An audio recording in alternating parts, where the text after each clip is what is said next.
check 1 2. Hello. How you guys doing?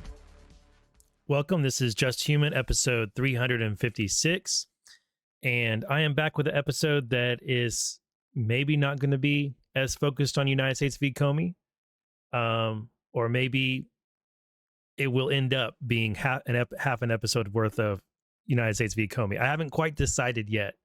I'm recording this on Sunday morning, and I have some non-Comey topics laid out that I'm going to go to first, and then I'm going to just see where I'm at after I go through those. This past week was the most active the case against Comey has been. There's been hundreds of pages of filings. I've been deep into them all week, and definitely feeling a tad bit burned out, while at the same time also feeling a bit obsessed. Like I can't pull away for more than a few hours at a time. And but it's taking its toll on me. I recorded about an hour and 15 minutes of some material on Thursday that was focused on filings in the Comey case. And it was long form readings that I was going to put into this show. And I was struggling. I decided to delete those it was 2 segments, but it added up to a little over an hour. I decided to delete it because I was just really struggling to get through it, and it wasn't making for that good of a read or that good of content. And I had to finally just admit to myself, yeah, I need to take a break from this. So I took a break on Friday, mostly anyway, and partly on Saturday, but I haven't been able to go a full 24 hours without putting something out that has to do with the Comey case. And there's this too much. There's this too much that is coming out with it. And with the case possibly being dismissed next week before Thanksgiving, I put a video out on this time I did it on Substack and on everywhere else. It's not a full Just Human podcast episode, but it's a 1-hour episode that I hope you guys will check out, where I go through the 2 main threats that are facing the case. And either one of those could cause that case to be dismissed before the end of this month. Not predicting that it will. I'm just saying that there's a significant chance that it could be. Now, I don't think that ends the case. If it's dismissed, I think that there will still be more actions. And then also we'll still probably be referring to the Comey docket for disclosure and more filings in the future to unseal things that were filed on it, and to get less redactions on versions that were filed. So just because the case is dismissed doesn't mean that there's not going to be more to extract from it. However, I am hoping it's not dismissed because I'm having way too much fun with it. It's far too interesting. And it has the potential to provide so much disclosure. And it's already provided so much drama, and it could provide so much more drama and fun for us. So I'm hoping it's not dismissed. I'm not predicting that it will be, but at the same time, I can't ignore that there's a strong potential that it will be. So, but before I see how obsessed I am. I can't go even 5 minutes into an episode without talking about the Comey case for at least 3 of those minutes. You guys are probably getting tired of it. So if you are someone who's tired of the Comey case, welcome to this episode, because I'm now going to shift to talking about non-Comey episode things for as long as I could stand it anyway. Welcome. This is the Just Human podcast. We are obsessed with documents here. And today we are going to look at documents that have to do, and news articles that have to do with a certain person who was appointed in the Trump administration and then declined that appointment, and then said he was taking up a different job, and then now there's this controversy surrounding this person, and now it connects to the Tate brothers, and we're also going to talk about some information that has to do with the Tate brothers and a through line I've been paying attention to with the Tate brothers that I haven't really talked about on the show before.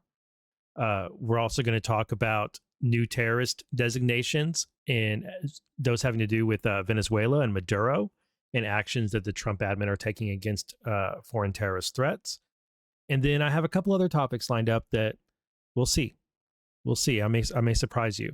So my link tree is in the description of this show. It's also in my profile, wherever you're listening or watching to this. And there you can find all the places to follow me, all the places to watch, all the places to listen, and then also all the ways to support. Thank you to everybody who uses my affiliate links to make purchases. They always kick a few dollars my way if you do so. Thank you to everybody who keeps me caffeinated through just buying me a couple cups of coffee at ko-fi.com. That's basically a tip jar. If you want to tip me for the work that I do, ko-fi.com is a great way to do it. If you want to become a dedicated supporter of the podcast and my other videos, my other work, justhuman.substack.com, a monthly subscription there. It's $7. You can think of it as buying me a cup of coffee once a month and also contributing to my Pacer fund, which I've definitely needed contributions to the Pacer fund with all the documents that have been filed in this case or in Comey case and in others. I have been working Pacer like a dog and finding great things, So thank you to everybody who does support the show. You're the ones who make it happen. And thank you to everybody who has been liking and commenting on my videos. I really like hearing back from you, and I would especially like to hear back from you on some of my recent videos that have to do with the Comey case, which is basically all of my recent videos. Thank you for your feedback on them, whatever it may be, whether it's Comey's a no good, dirty, bad cop, I hate him, or I think Comey is actually a white hat in disguise, or Kyle, you need to turn on your lava lamp, or your dogs are adorable, whatever it is. I really appreciate it. I especially appreciate it over on YouTube, where I'm trying to grow my YouTube to help it. I would love to see it to be as popular as my Rumble page, or if not more. And I've recently passed 600 subscribers on it, so only like 20,000 more to go to compete with Rumble. But anytime you like or comment on my YouTube page, it helps it have more presence in the algorithm, and it helps it get recommended. And the more you say, whether it doesn't matter if you agree with me or not, it's just like the more discussion that happens in the comments, the more likely the video is to gain traction in the YouTube algorithm. So thank you to everybody who leaves comments over there. I really appreciate it. And I try to reply to them. This morning, I left a reply to someone, and I went into some details about a comment they made.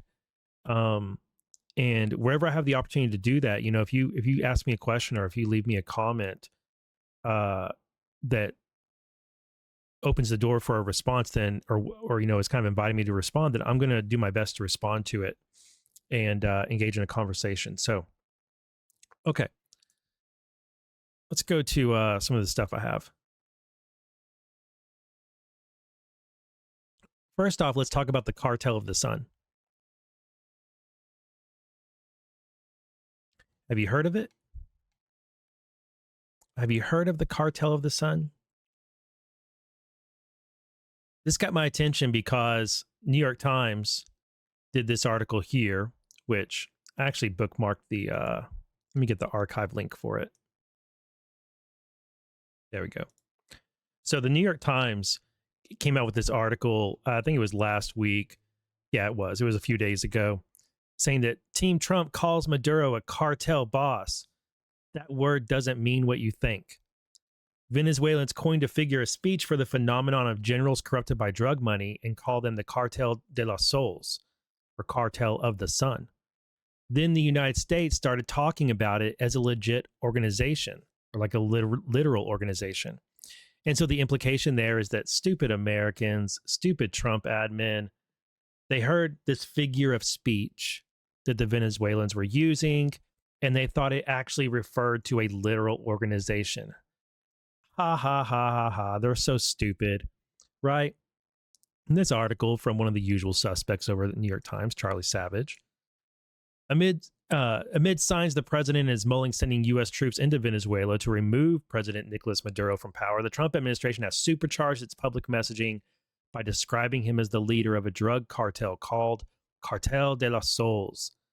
That refrain comes from a range of critics, including Marco Rubio, Mr. Trump's national security advisor and Secretary of State, who has accused Mr. Maduro of being the leader of the designated narco-terrorist organization Cartel de los Soles and responsible for trafficking drugs into the United States and Europe. But there's a big catch with the impression created by the Trump administration's narrative. Cartel de los Sols is not a literal organization, according to a range of specialists in Latin American criminal and narcotics issues, from think tank analysts to former Drug Enforcement Administration officials. It is instead a figure of speech in Venezuela, dating back to the 1990s, for Venezuelan military officials corrupted by drug money. The term, which means cartel of the suns, is a mocking invocation of the suns Venezuelan generals wear to denote their rank, like American ones wear stars. It is for that reason that the DEA's annual National Drug Threat Assessment, which describes major trafficking organizations in detail, has never mentioned Cartel de los Sols, nor has the annual World Drug Report by the United Nations on Drugs and Crime, or Office on Drugs and Crime. So this starts off, and most people only read about that far into any article. Doesn't matter their politics. Most people, in fact, you're probably in the minority of people if you read as far as I did into this article. Most people read a headline, maybe the first 2-3 paragraphs. That's it. They absorb, as we talked about in other episodes, people tend to absorb information peripherally, which is like at a glance. They see it in a meme, they see it in a tweet, a Facebook post, they read a portion of it, and then if they agree, then they might like it. If it outrages them, they'll like it and they'll share it.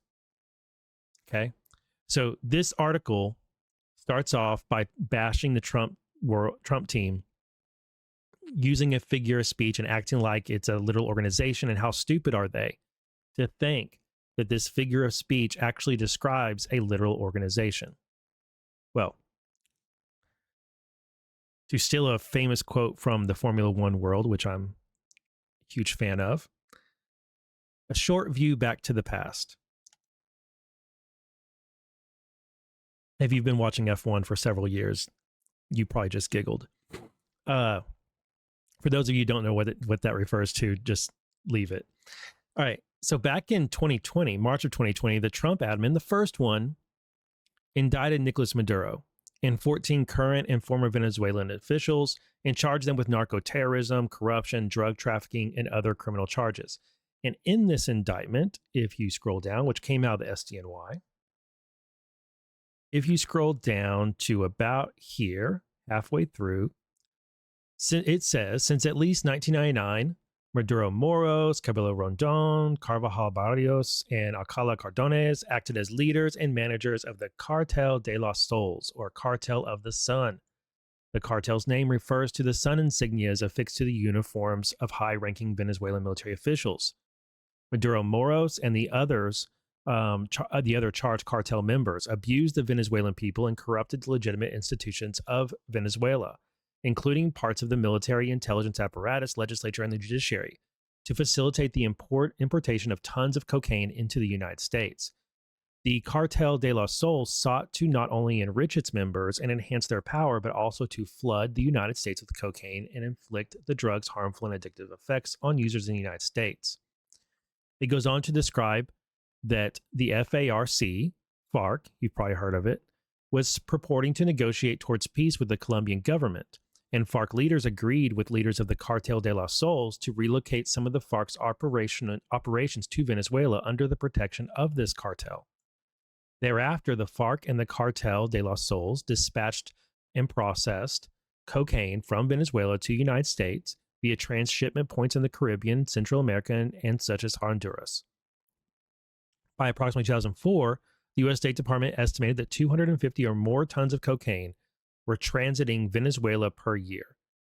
And then they go on to describe more and more about this criminal organization's activities. In his role as the leader of the Cartel de los Sols, Maduro Moros, as in the president of Venezuela, negotiated multi-ton shipments of FARC-produced cocaine, directed that the Cartel de los Sols provide military-grade weapons to FARC, coordinated foreign affairs with Honduras and other countries to facilitate large-scale drug trafficking, and solicited assistance from FARC leadership and training in an unsanctioned militia group that functioned in essence as an armed forces unit for the Cartel de los Sols.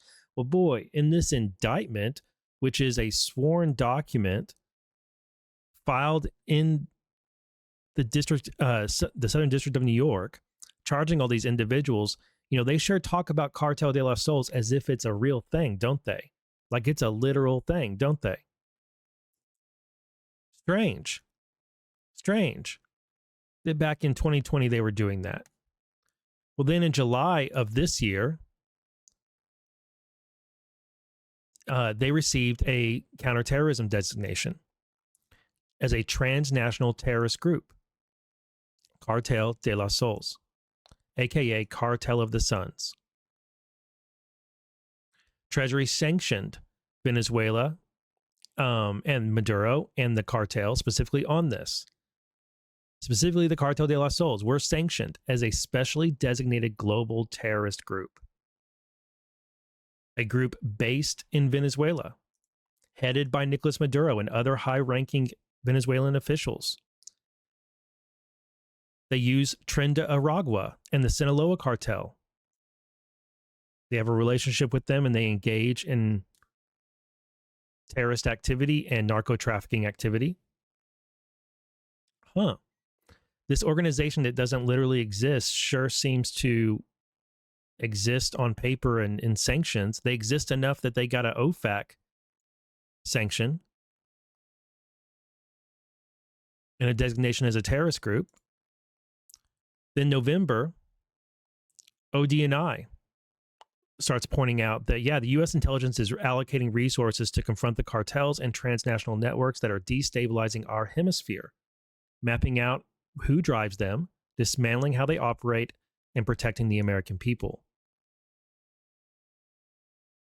This little organization, or this organization is a figure of speech only, right? We're mapping out this figure of speech organization and dismantling them. Rubio on November 16th said the State Department intends to designate Cartel de los Sols as a foreign terrorist organization, FTO, headed by the illegitimate Nicolas Maduro. The group has corrupted the institution of government in Venezuela and is responsible for terrorist violence conducted by and with other designated FTOs, Sinaloa and others, as well as for trafficking drugs into the United States and Europe. And here it is. Here's the terrorist designation of Cartel de los Sols. That group that only exists as a figure of speech and is not a literal organization, according to Charlie Savage at the New York Times and according to others who contributed to his article. Marco Rubio says that Nicolas Maduro's Cartel de los Sols now designated a terrorist organization. He confirmed it, that the U.S. will do this, and they did do it. It took effect on, or it will take effect on November 24th. So that's 2 days from now, 1 day from now, as of recording. So tomorrow, it'll take effect. Which, when a group gets these designations, it's not like just name calling. It opens up legal tools for the U.S. and military tools for the U.S. to use against members of it, people that contribute to it, people that conspire with it, funders. It opens up the door for them to freeze their bank accounts, to sanction people who traffic equipment to them, whether it's machine tools or vehicles or weapons or computers or agricultural products, whatever it is. And this article by now should be looking pretty silly to you, because it's one thing when Trump just goes out and says, Maduro's a cartel boss and he's the head of the Cartel de los Sols. Have you heard of it? In typical Trump fashion, embellishes some and does his, I kind of think of it as carnival barking in a way, where he's pulling people's attention into the thing he's talking about.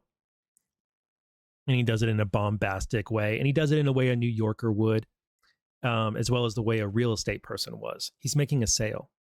If you haven't ever noticed, what Trump is doing a lot of the time is he's making a sale in the same way a real estate person would make a sale of a house. Only he's selling a narrative. Well, the Cartel of the Suns is not just some figure of speech. While I understand why, and I'm going to explain a little bit more, why they have that name and how they came about, it is a literal group of people who work together and engage in criminal activity. And the fact that this name has stuck to them and has caught on, even if it is a figure of speech, doesn't mean that it doesn't have a meaning. And according to Insight Crime, which is a pretty useful website, they give the history of it right here. The Cartel of Suns is a term used to describe groups within Venezuela's armed forces implicated in a wide range of criminal activities, including gasoline smuggling, illegal mining, and other corrupt schemes, but most notably the drug trafficking. Rather than a hierarchical organization, the Cartel of the Suns functions as a loose network of cells within the Army, Navy, Air Force, and Bolivarian National Guard, the GNB, spanning from the lowest to the highest ranks. These groups operate essentially as a drug trafficking organization. It is not clear how these cells relate to one another or whether they interact at all. Allegations that GNB soldiers collaborated with drug traffickers date back to the 1990s, when officers were accused of taking bribes to allow traffickers and their shipments to pass. The phrase Cartel of the Suns reportedly emerged in 1993 when two GNB, so Bolivarian National Guard, two GNB generals, an anti-narcotics unit chief, Ramon Gayon de Villa, and his successor, Orlando Hernandez Villegas, were investigated for drug trafficking and related crimes. As brigade commanders, each wore a single sun insignia on their epaulets, like right here, giving rise to the phrase Cartel of the Sun. When division commanders who bore double suns were later accused of trafficking, the name evolved into Cartel of the Suns. By the mid-2000s, elements of the GNB and other branches had moved beyond extorting traffickers to directly buying, storing, and distributing cocaine. One theory is that the Colombian traffickers began paying Venezuelan officers with drugs instead of cash, forcing them to develop their own markets. Three major developments contribute to the rise of the organized crime element in Venezuela during this period. First, Colombia's multi-billion-dollar Plan Colombia, signed with the United States, allowed Colombian forces to intensify operations against guerrilla groups such as the Revolutionary Armed Forces of Colombia, or FARC, and the National Liberation Army, or the ELN. Increased military pressure pushed the guerrillas to shift their operations into Venezuela's poorly policed border states. Second, in 2002, the collapse of peace talks between the FARC and Colombian President Andrés Pastrana deprived the rebels of a large safe haven in southern Colombia, forcing them to seek new refuges.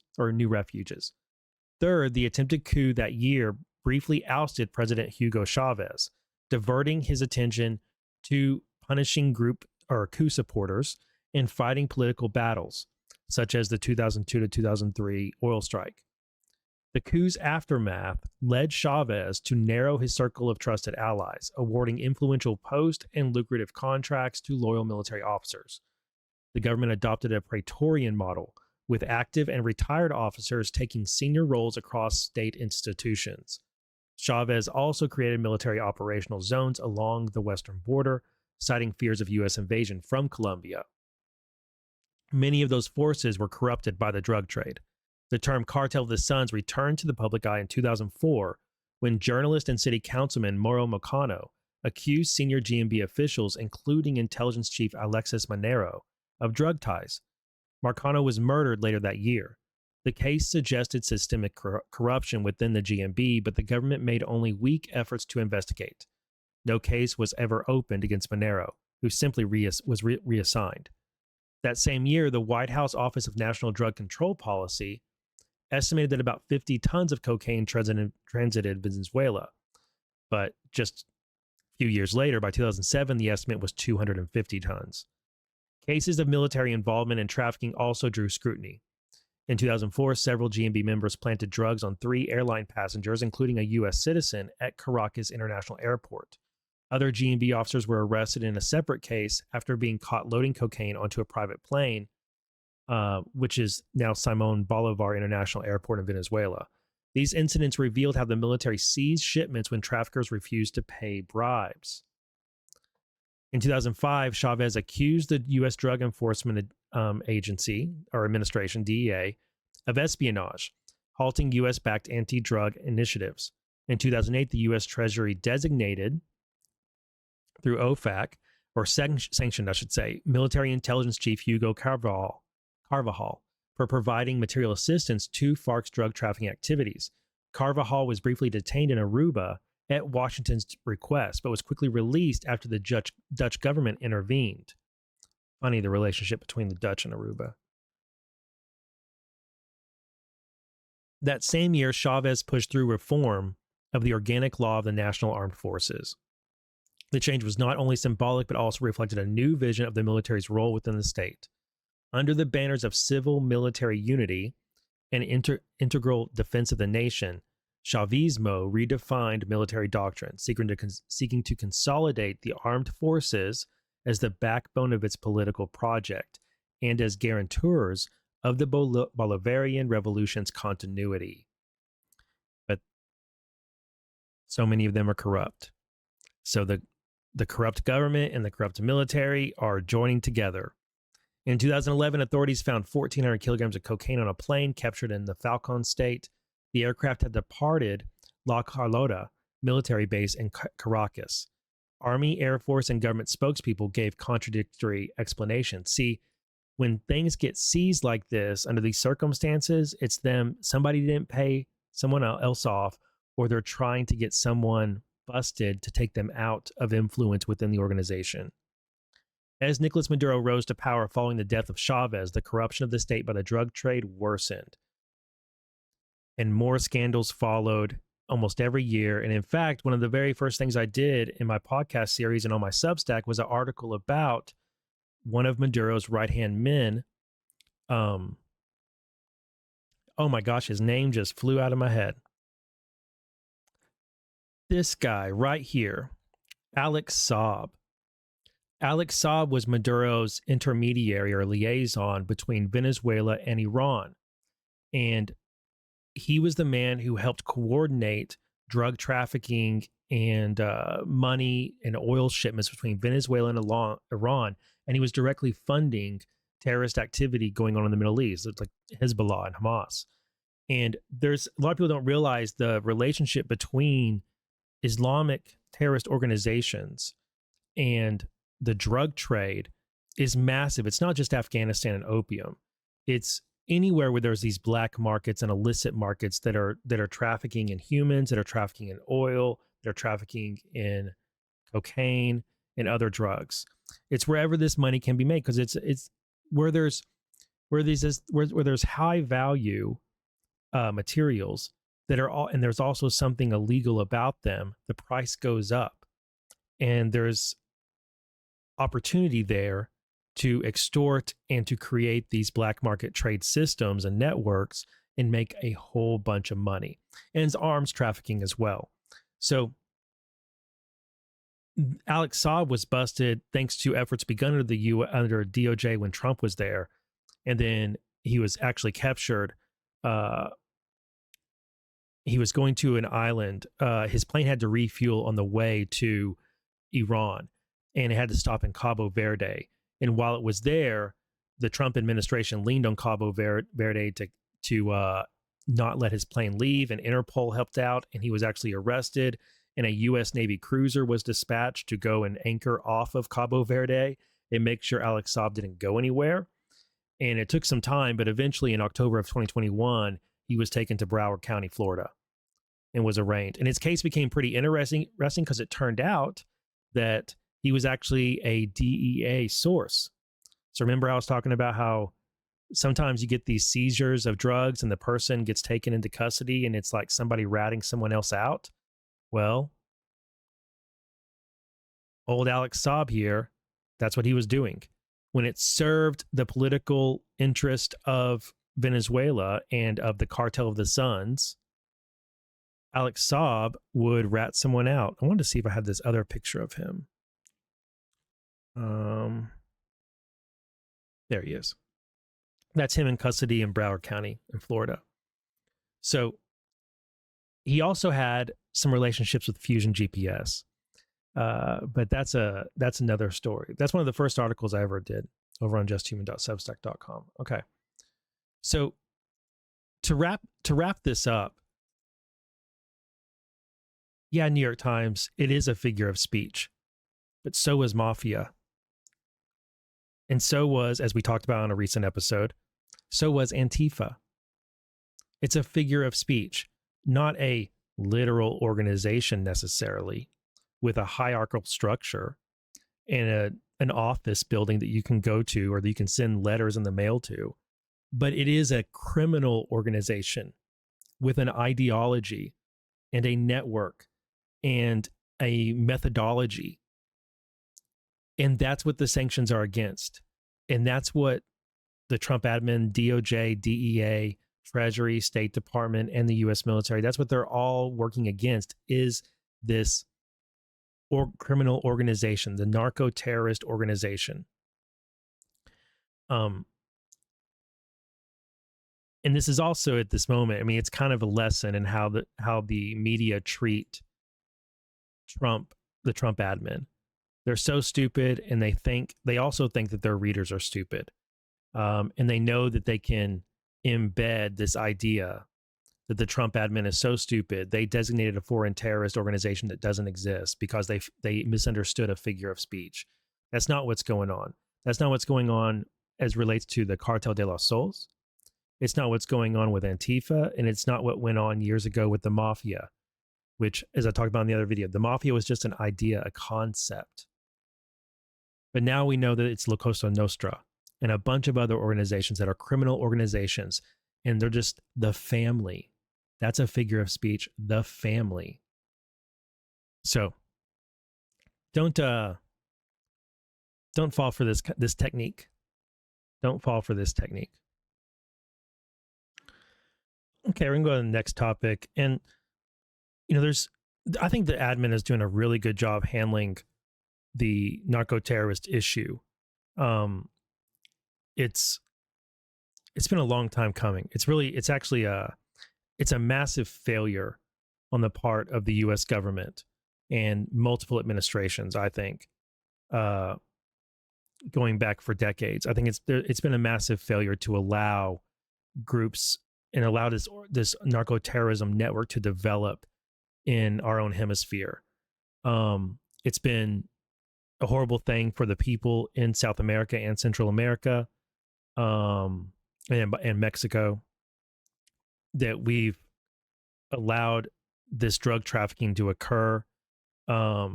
It's been known, and the attempts that have been made to stop it have been either incompetent, inept, I don't know.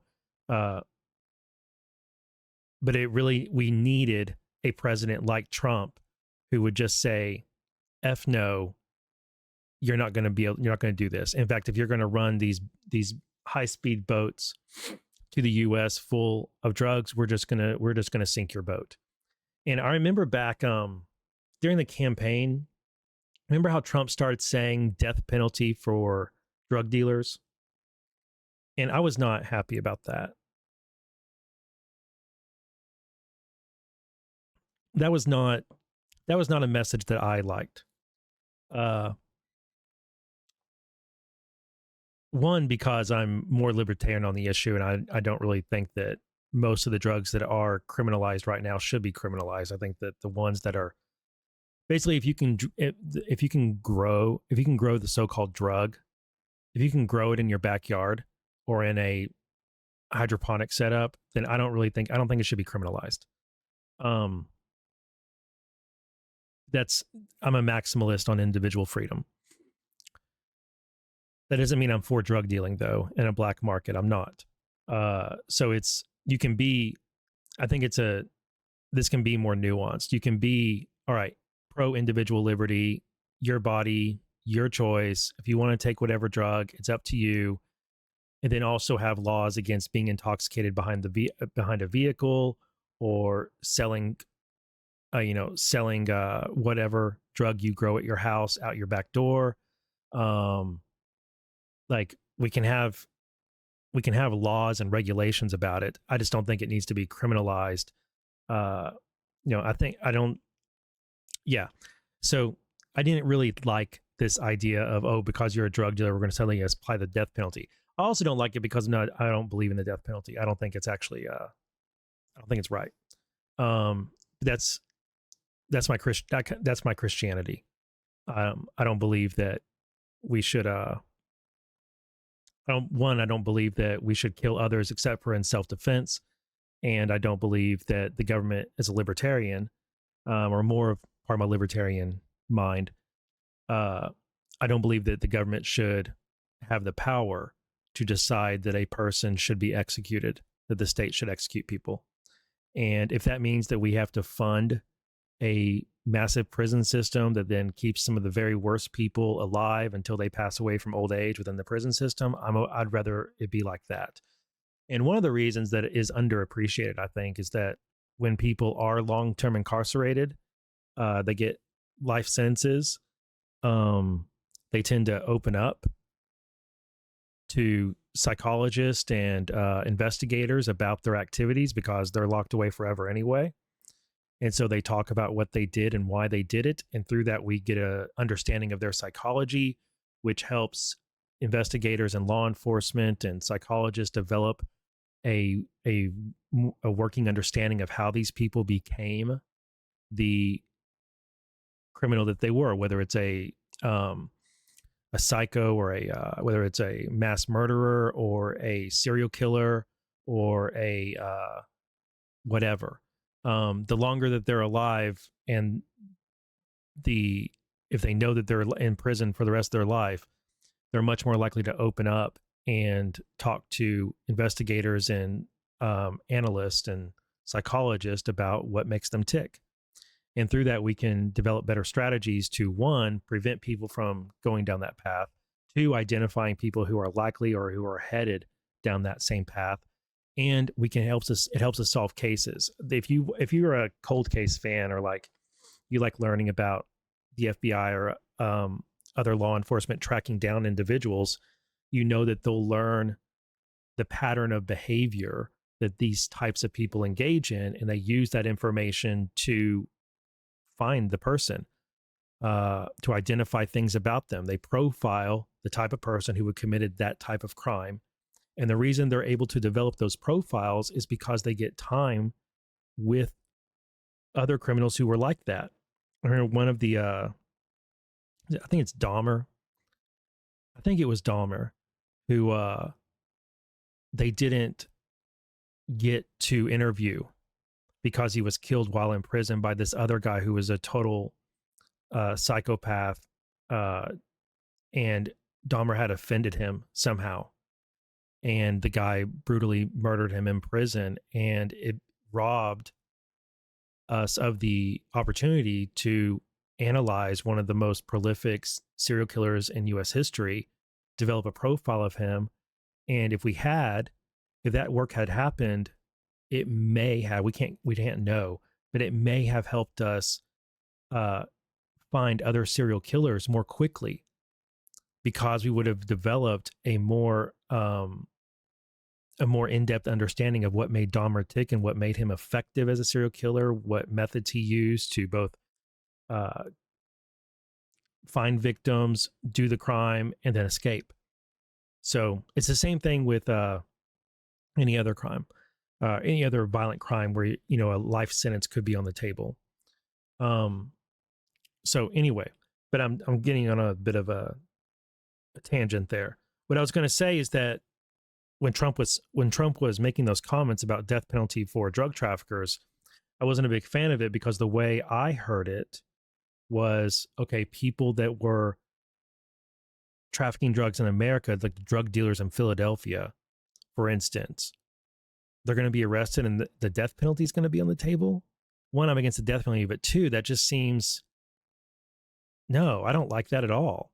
I don't support that. But then now that Trump's been taking these actions against these narco terrorists who are running drugs into the U.S., I'm like, oh, that's what he meant. He meant that if you are this foreign terrorist organization who's engaged in human trafficking, drug trafficking, weapons trafficking, and you're sending tons of illicit drugs into the U.S. and polluting our streets with fentanyl and all these other things, it's a hostile action against the people of America. you're a threat to the nation and we're going to take you out. That's what he meant. That in that context, I support it because that's self-defense. That's literally the job of the president and of the military to defend America's borders and defend our citizens. And that's what those actions are. So just an example of how Trump carnival barks and it gets your attention and people talk about it. And then later on, it develops into a more, I don't want to use,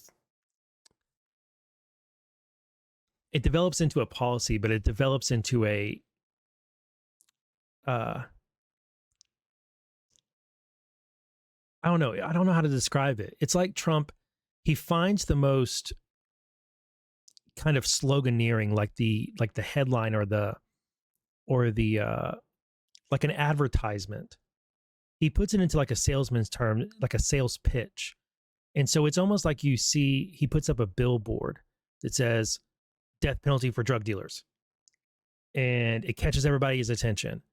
But then it turns into something more sophisticated. That's the word. There's something more sophisticated and a thought out policy position and methodology and strategy for dealing with a problem. And if Trump had tried to articulate what he's doing now, I think it would have been, I think it would have been accepted by people who heard him, but I don't think people would have listened. Like if he just came out and said, we're going to stop drug traffickers and all these people bringing cartels bringing drugs into the US. Well, basically everybody says that. Every candidate says that. So it doesn't, it's just old hat, boilerplate. So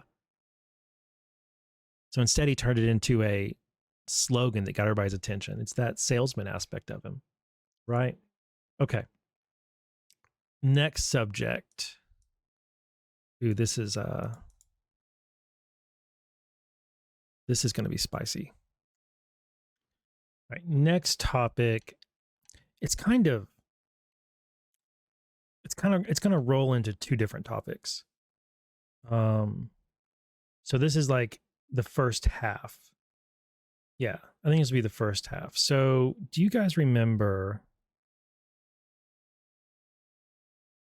Do you remember back in May of this year, Trump nominated a person named Paul Ingrassia to head the United States Office as Special Counsel. And he wrote that Paul is a highly respected attorney, writer, and constitutional scholar who has done a tremendous job serving as the White House liaison for Homeland Security. Paul holds degrees from such and such and graduating near the top of his class. Congratulations, Paul. And let this be a lesson in Trump's compliments aren't always sincerely delivered. Should also be a lesson in sometimes Trump elevates people to watch them fall and take others with them. And I think this is one of those times. I strongly believe that, actually. So Paul was nominated to head the Office of Special Counsel. That's not like special counsel like Jack Smith or Durham or Mueller, like not that. It's the Office of Special Counsel, which investigates hatch violations. And it was kind of not a very effective office. Not a very effective outfit not too long ago. But Trump has made some reforms of it. And I think in his first man, he really tried to work on it. So anyway, he nominated Paul Ingrassia. Well, Paul Ingrassia is not someone I would call respectable. I don't have a high opinion of him at all. In fact, I have a very low opinion of him. He is someone who tried to push a plan for Trump to declare martial law after 2020. And everyone who argued back then that Trump should use some sort of extreme measure like martial law or bring in the military or whatever is one, either a dumbass and or two, a malicious actor who was trying to actually harm Trump and not hurt him, not help him. And we saw a number of people that tried to push for some sort of violent, overt, beyond his authority, just extreme action the type of action an authoritarian would take.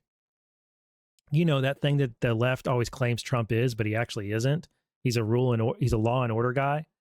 You know, so when people push things and advise that Trump should do something that is not in his character and is very much something that would fit the accusations that the left label against him, that person is not trying to help Trump. They're either an idiot or they're trying to hurt him.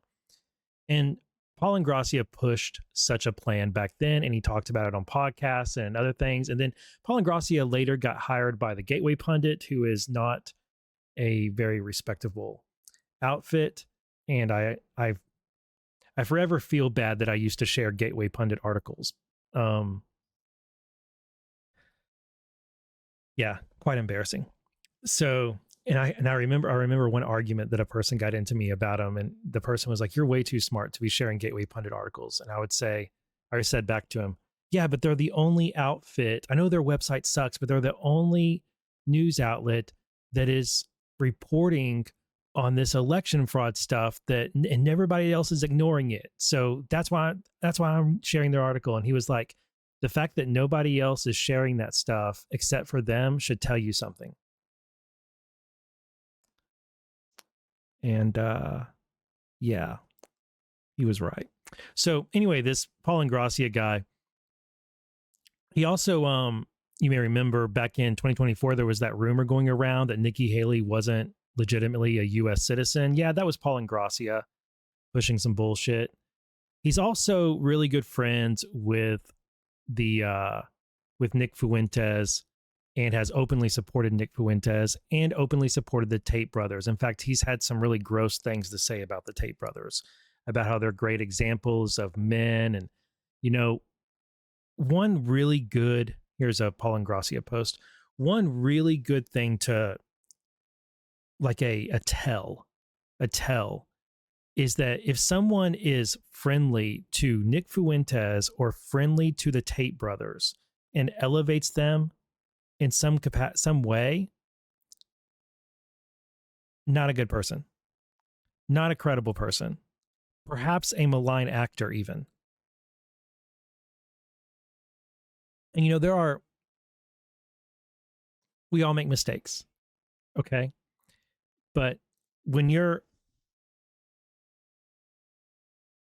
are promoting people who are openly racist, who are openly vile, who are openly sex trafficking. I mean, the Tate brothers openly sex trafficked women. It wasn't some secret. They sold courses. They sold educational videos, They sold a course online that you could pay for, which educated you, loosely using that word, on how to sex traffic women, how to lure them in, how to lie to them, how to get them in front of a computer, get them to take their clothes off, how to get them to how to OnlyFans, basically, and then steal their money from them, how to control them, how to set up their businesses so that they won't be able to control them. You will control them. Basically, how to be a pimp in the year 2020 or 2025, whatever. That was the Tate brothers' business, and they sold courses on it, and that's part of the reason why they've been indicted in 2 different countries. I hope soon it will be 3 different countries. And Paul Ingrassia has glazed the Tate brothers, as the expression goes, with how manly they are and what a great example they are. And Tucker Carlson has promoted the Tate brothers, and you know, it's just really, really icky. And one of the reasons it was unbelievable that Trump would promote this guy, Paul made this post, and Ingrassia did. Andrew Tate is an extraordinary human being, not only in terms of sheer physical prowess, though he is that in spades, but perhaps even more impressively, he is sharp as a tack and has the willpower and spirit to match. And then he goes on to on. You remember how Andrew Tate was always talking about the Matrix is after him and the deep state is after him? All a bunch of bullshit to try and give him cover for the crimes he was going to be indicted for. Because really, he's a guy who's in with the Romanian mafia through a gambling and sex trafficking what racket. So anyway, not a good pick, quite an embarrassing pick, an indefensible pick by Trump to head the OSC. Well, months later, Paul Ingrassia announced that he was not going to take that job. In fact, he was withdrawing his nomination to the OSC and he was moving to a different job. He withdrew his nomination in October, I believe it was. Oh, I need to get the archive link for this. So remember, before he was nominated by Trump back in May, that post said he had been working as liaison to DHS. Okay. Since February, he had been a liaison from the White House to DHS. But an email obtained from Politico following his nomination being withdrawn to the Office of Special Counsel, Paul said he was leaving that job. He was leaving his nomination, withdrawing it, leaving his job as liaison to DHS in order to become Deputy General Counsel at the General Services Administration.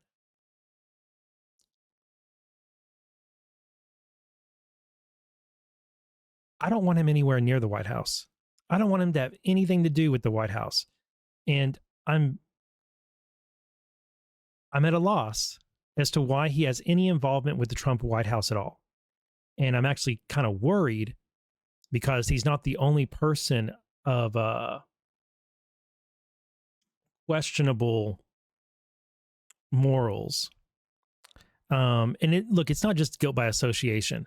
Paul literally posted just a couple years ago, I do have a Nazi streak in me from time to time, I will admit, and has praised Nick Fuentes. And then, of course, praised the Tate brothers.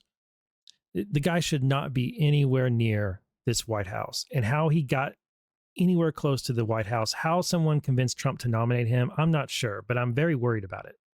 I'm very worried about this element within the White House who is not making intelligent moves. However, I'm very open to Trump having some sort of 4D chess thing going on with it. I'm not convinced of it, but I'm very open to it.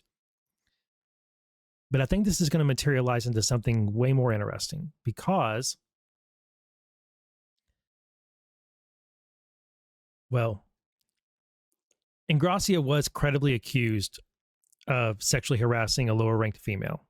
So one of the reasons that he withdrew his nomination is because he engaged in Andrew Tate-like behavior. Surprise, surprise.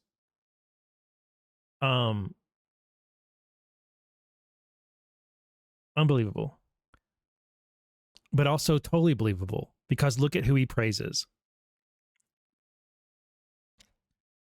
But now I have something super interesting. Takes on another level of interesting. The White House, according to ProPublica, which occasionally gets things wrong, but also more things right than wrong. It's just this, you got to watch out for the spin. The White House intervened on behalf of accused sex trafficker Andrew Tate during a federal investigation. Okay. We had heard, there had been rumors that there was a federal investigation of the Tate brothers here in the U.S. Now I was quite excited about it. I would love to see them indicted in the U.S. I would absolutely love it. And everybody who's promoted them, I hope they take a big L for it. Like I would love to see the Tate brothers go down and sit in prison for the rest of their life. And it may yet happen. But there's already indictments in Romania, but there's indictments in the UK, which probably have a better chance of succeeding than the ones in Romania, because Romania is not exactly, I don't know. I think their Tate brothers have a lot of protection there. I don't think they have that in the UK, and they definitely don't have it here in the US, or shouldn't have it. And it wouldn't seem like they would have it, except for, guess what? Paul Ingrassia. Online influencer Andrew Tate, a self-described misogynist who has millions of young male followers, was facing allegations of sex trafficking women in 3 countries when he and his brother left their home in Romania to visit the United States. Quote, "The Tates will be free. Trump is president. The good old days are back," Tate posted on X before the trip in February. One of many times he has sung President Trump's praises to his fans. That's because he's grifting you. He's going for people on the right because they would, the less, The low IQ and low integrity types on the right are the ones most likely to buy his courses on how to pimp women in the 21st century. But when the Tate brothers arrived by private plane in Fort Lauderdale, Florida, they immediately found themselves in the crosshairs of law enforcement once more, as Customs and Border Protection officials seized their electronic devices. Yes, that is good news, and it gets better. This time, they had a powerful ally come to their aid. Behind the scenes, the White House intervened on their behalf, allegedly. Interviews and records reviewed by ProPublica show a White House official told senior Department of Homeland Security officials to return the devices to the brothers several days later. Remember who was a liaison? Remember who was a liaison from the White House to Homeland Security? Yeah. Paul Ingrassia, a lawyer who previously represented the Tate brothers before joining the White House, was working as DHS liaison. In his written request, that's right, by the way, Paul Ingrassia was a lawyer for a very short time at, I think it's McBride Law, and represented the Tate brothers. Again, how he ever got recommended to a post in the White House, I don't know, but that needs to be tracked down and whatever.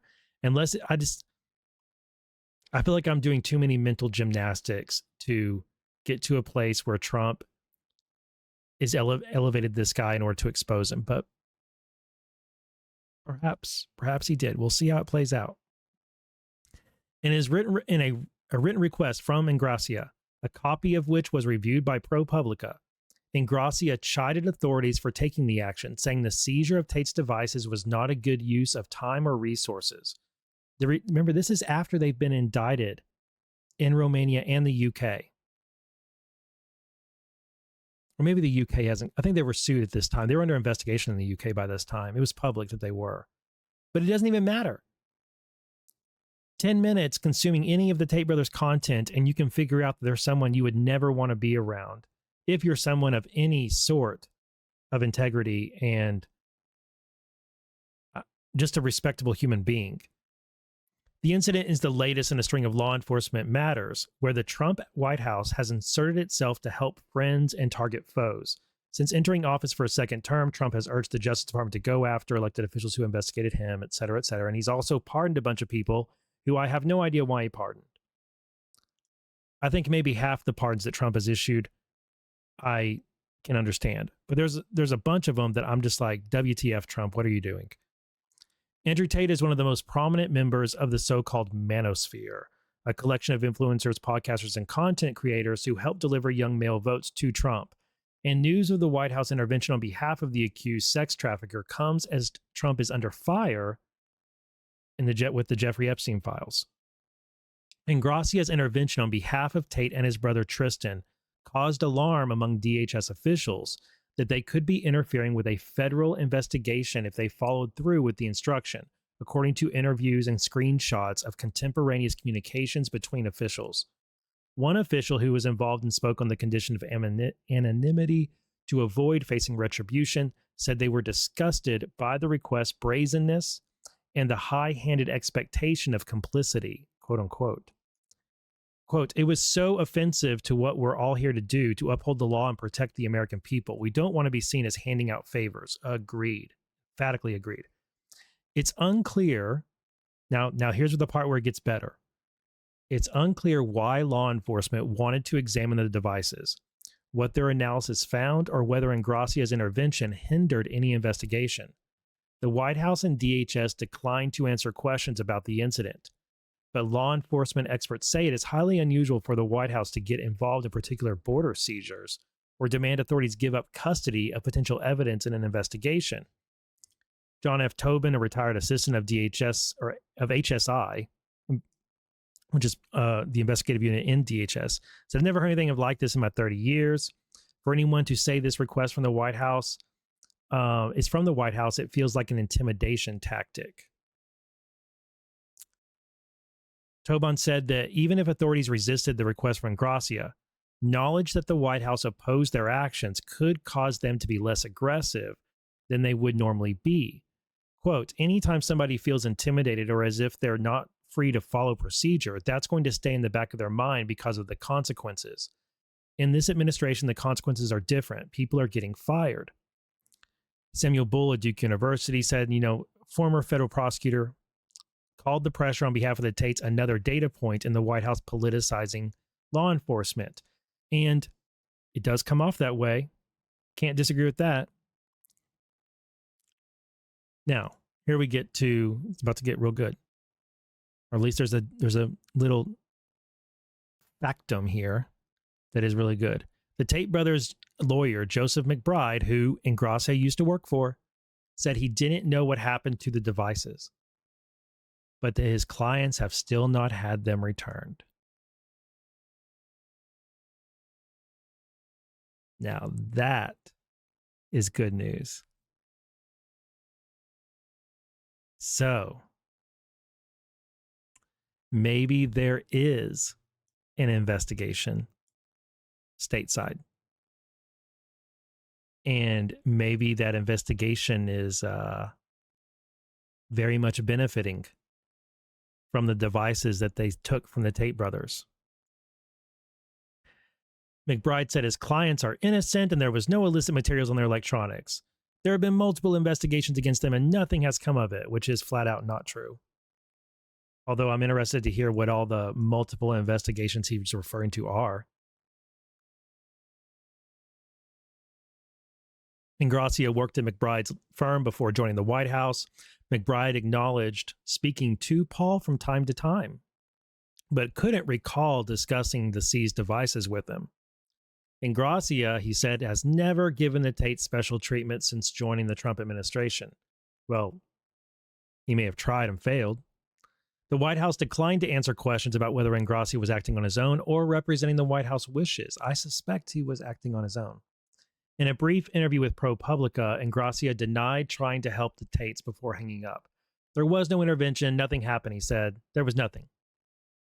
Ingrassia's lawyer said in a text message that, quote, Mr. Ingrassia never ordered that the Tate brothers' devices be returned to them. Well, can he order such a thing? Nor did he say, or nor would he ever have said, that such a directive came from the White House. This story is fiction, simply not true. When questioned about whether Ingrassia had asked authorities to return the devices, even if he did not order them to, his attorney declined to comment, explaining that the word ask is inappropriate because it is meaningless in this context. He either ordered or he didn't, and as I said, he did not order. Is that the most Bill Clinton-like response you've ever heard? The word ask is inappropriate because it is meaningless in this context. Guys, he 100% asked. He 100% represented to whoever it was that he contacted who he was and who he worked for. And he said something that made them feel as if they were being pressured to give those devices back to the Tate brothers. And thankfully, they did not give them back to the Tate brothers. A DHS spokesperson did not respond to specific questions about the intervention or any impact it might have had on the investigation, only saying in a statement that Customs and Border Protection performed a 100% baggage examination and detained all electronic media devices when the Tate brothers entered the country. Electronic media devices were detained and turned over to Homeland Security investigators for inspectional purposes. Now, there's a bit more. Once this ProPublica article got out, top Democrats seized on it and now are wanting the Trump admin to produce all documents related to any communications between Ingrassia and the Tate brothers, or the White House and the Tate brothers, or their representation. They want to open an investigation into this. And now it starts to get a little interesting. Like maybe one of the reasons that Trump elevated this guy was to attract scrutiny from the other side and expose the Tate brothers in a very public fashion and in a way that would hopefully uproot or scalpel out their relationship with MAGA, of which there is one, unfortunately. It's horrible, but the reason that relationship exists and has strength is because of people like Tucker Carlson and people like the guys who run Rumble, who promote the Tate brothers and excuse them, and act as if they're allies in the fight against the Matrix and the deep state. When they're partners in organized crime in Romania, and they're sex traffickers, and they're pathetic pimps and abusers of multiple women. Now, here is a picture of Ingracia with McBride. That's McBride on the left, and the two Tate brothers. And this story is not going away because the Dems are now interested in it, and I'm really thankful for that. And Trump that's something about Trump. He's very, very good at getting the other side to focus in on a thing, a lure, and then an investigation ends up unfolding that ends up burning the right people. Almost always, not every time, but almost always, the right people get burned, and certain criminals get thrown in jail, and other people get exposed for who they really are, and become either inconsequential or relegated to the outskirts of the party. And these are individuals, all four of them, that don't belong anywhere in the Trump admin or anywhere in MAGA world. But just like the left has a lack of discernment for a lot of things, so does the right. Now, here's where it starts to get a little bit more interesting, at least in my opinion.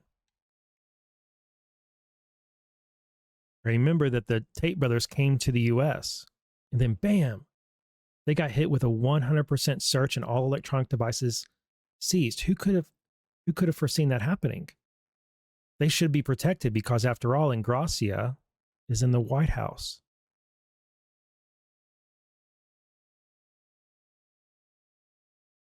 From Murdered by Crayons, who is a anti-Trump account, but he's also anti-Tate brothers. So I follow a lot of his stuff because the Tate brothers legal cases are difficult to get the documents on because they're happening in other countries, right? He posts this: reminder that Richard Grenell was allegedly the one who pressured Romania to give the brothers travel privileges. Roger Stone, who is a friend to the Tates and allegedly to Trump, but he's not really a friend to Trump, and former advisor, also confirmed this. If you guys don't know, Roger Stone is a no good, very bad, dirty bastard, and one of the most horrible people that has ever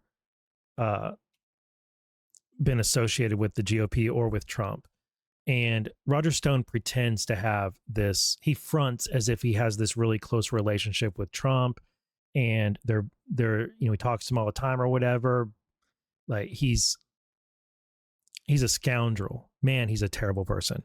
And I actually can't say enough terrible things about Roger Stone. But Richard Grenell is someone who I like very much. And I think Richard Grenell is someone who Trump uses. He's his special envoy.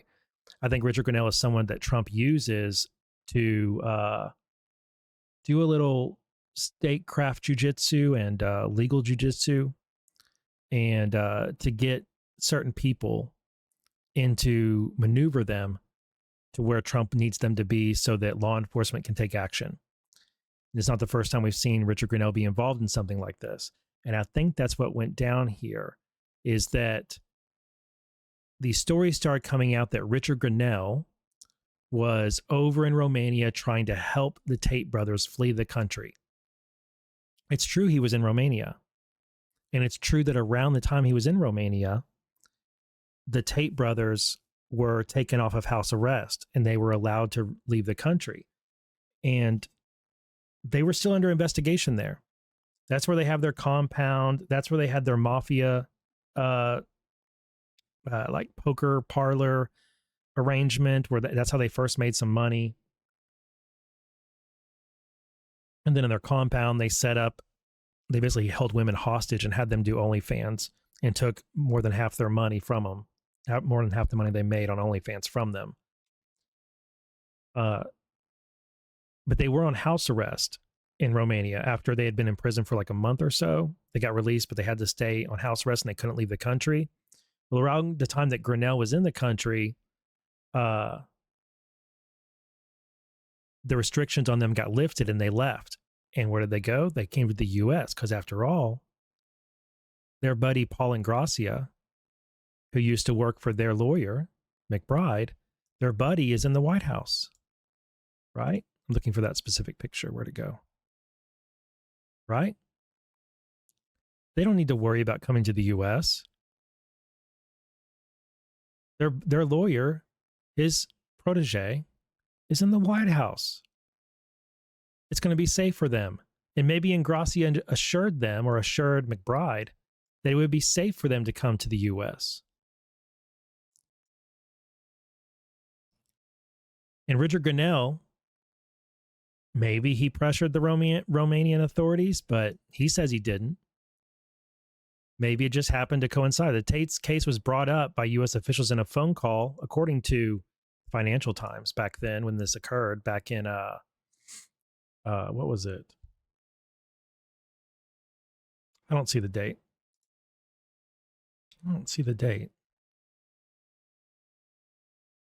February. I was kind of thinking it was March, but it's February. All right, the case was first brought up by U.S. officials in a phone call with the Romanian government last week, and then followed up by Trump's special envoy Richard Grinnell when he met the Romanian foreign minister in the Munich Security Conference, according to 3 people familiar with the matter. A 4th person said a request was made to return the brothers' passports and allow them to travel while they wait for court proceedings to conclude in Romania. Romanian Foreign Minister Imo Hurzanu, I don't know how you say his name, declined to comment on his exchange with Grinnell. His spokesperson said that the foreign minister initiated the meeting and that they had, quote, known each other for a long time, meaning Grinnell and this guy, as they had both served as ambassadors in Berlin during the first Trump presidency. The spokesperson did not comment on specific discussions, but said, quote, Romanian courts are independent and operate based on the law. There is due process. Grinnell said he had no substantive conversation with the foreign minister, who just saw me in the hallway in Munich and asked for a meeting. Grinnell also said, I support the Tate brothers as evident by my publicly available tweets, which, unfortunately, there were some, which gets side-eye from me. This month, Grinnell wrote on X that Romania was the latest example of how funds dispersed by USAID, blah, blah, blah, because remember all the USAID stuff was going on. Tristan Tate has called on supporters to find out if any USAID went to Romania to fund any particular lawfare-based investigation, because, you know, the Tate brothers are victims. The Tate brothers have millions of online followers in the manosphere, which played a role in Trump's election, a re-election. Tucker Carlson, a Trump ally, which he actually isn't. Tucker Carlson is not a Trump ally, has carried out sympathetic interviews with both brothers, calling on viewers to make up their own mind. Tristan Tate boasted on X November about the brothers' role in the U.S. election, claiming that millions of young men in Europe and the USA have healthy right-wing approach to politics that they would not have if Andrew Tate had never appeared on their phone screens. Yeah, right. So, and then here's well, I'll leave that for now. Later, Richard Grinnell scrubbed his Tate retweets. And the allegation that Grinnell is responsible for the Tate brothers getting their travel privileges back and basically escaping Romania. Rich Grinnell's being blamed for that, but Richard Grinnell says it's not true.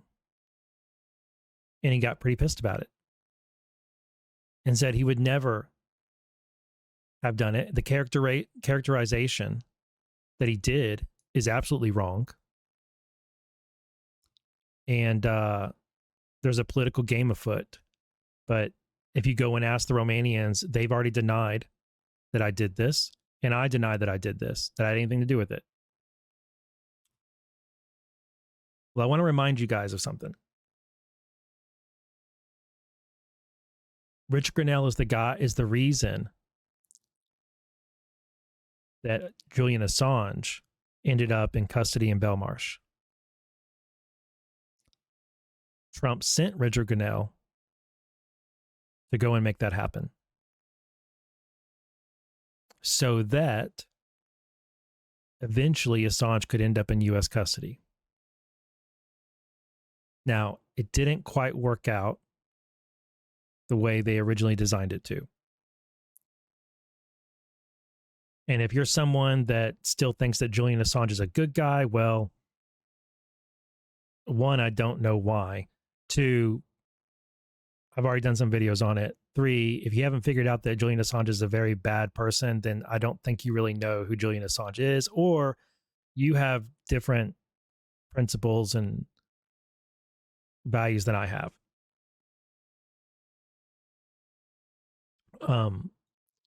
But Trump used Richard Grenell and his statecraft jujitsu, to get Assange out of the embassy and into the custody of UK law enforcement. And he ended up being in Belmarsh, and then the UK and the US engaged in years of legal action and statecraft trying to get Assange into US custody so he could stand trial here. And I think, unfortunately, that never happened, and Assange ended up getting a plea deal, and I really hate that. I think it was a failure by the Biden DOJ when that happened. But that's what ended up happening. But Richard Grenell is the through thread, the through line, I should say. So I think that's what went on with the Tate brothers. I'm not sure that Richard Grenell actually pressured the Romanians to lift the travel privileges. I think what he did, I think he had a conversation with them about how federal authorities in the U.S. were also investigating the Tate brothers. Now, why, you may ask, would Richard Grenell do that?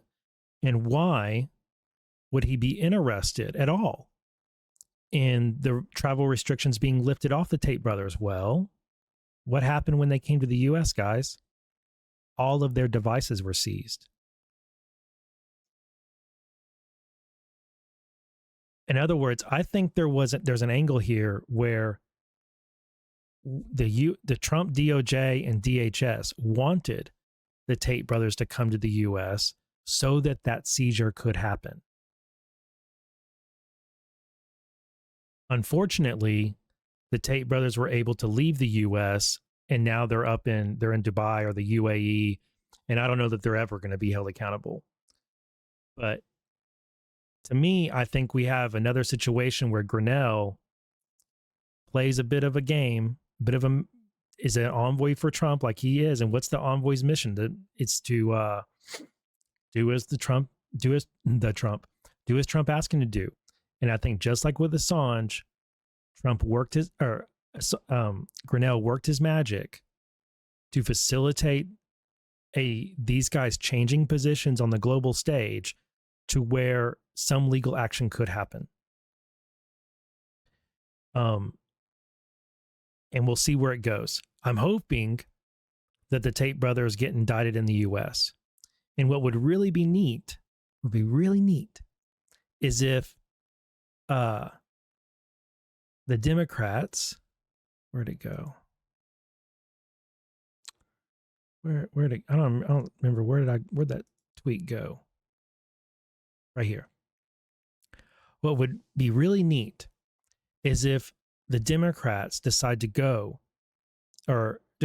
really push this effort to get all communications from DHS and the White House related to the Tate brothers, and they start focusing in on how bad the Tate brothers are, and then bam, DOJ indicts the Tate brothers.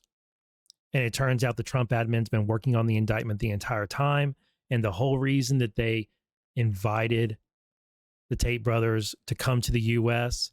is it was all a trick to get all of their devices. And then it would also be super neat is if somehow around the time that indictment came down, the Tate brothers happened to be in a country where we could grab them. That may not happen. I think they're spooked. I think they're spooked by their devices getting seized and not being returned. So I think they're being very careful about where they go on the globe. Next thing, they're either going to stay in the UAE, or go to Dubai or Russia. So or Hong Kong. So I don't know that we'll ever get them in custody, unfortunately. However, maybe Richard Grinnell can work some more of his magic and make it happen. I sure hope so. All right, next one. And boy, I opened up a few cans of worms there, didn't I? In that segment. And I'm just gonna let them be opened. I'm just gonna let them be open and keep on going to the next topic. I mean, yeah, I'm just gonna keep on going. Have your say in the comments. Go to the comments and tell me how wrong I am about the Tate brothers or Gateway Pundit or Julian Assange or Grinnell or Trump, whatever. Just go to the comments and let me know your thoughts and tell me all about how wrong I am. I will enjoy reading them. In the meantime, let me think. Do I want to go to another topic, or am I going to jump over to the Comey case? I haven't quite decided if I'm going to include any Comey content in this episode of the podcast. At this point, I haven't. Let me check and see how long this episode's going to be right now. Let me see how many minutes I've recorded so far. 31 and 41. This is a very professional podcast where I do the math. I'm doing all this back end stuff. And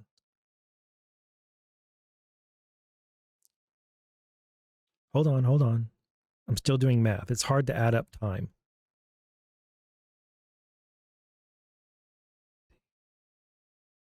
80 minutes. I've done about 80 minutes. That'd be a short podcast, wouldn't it? An 80-minute podcast? That'd be short. Okay, well, I think that means I should probably get into the Comey docket and show you guys some of the new filings that have come about on it.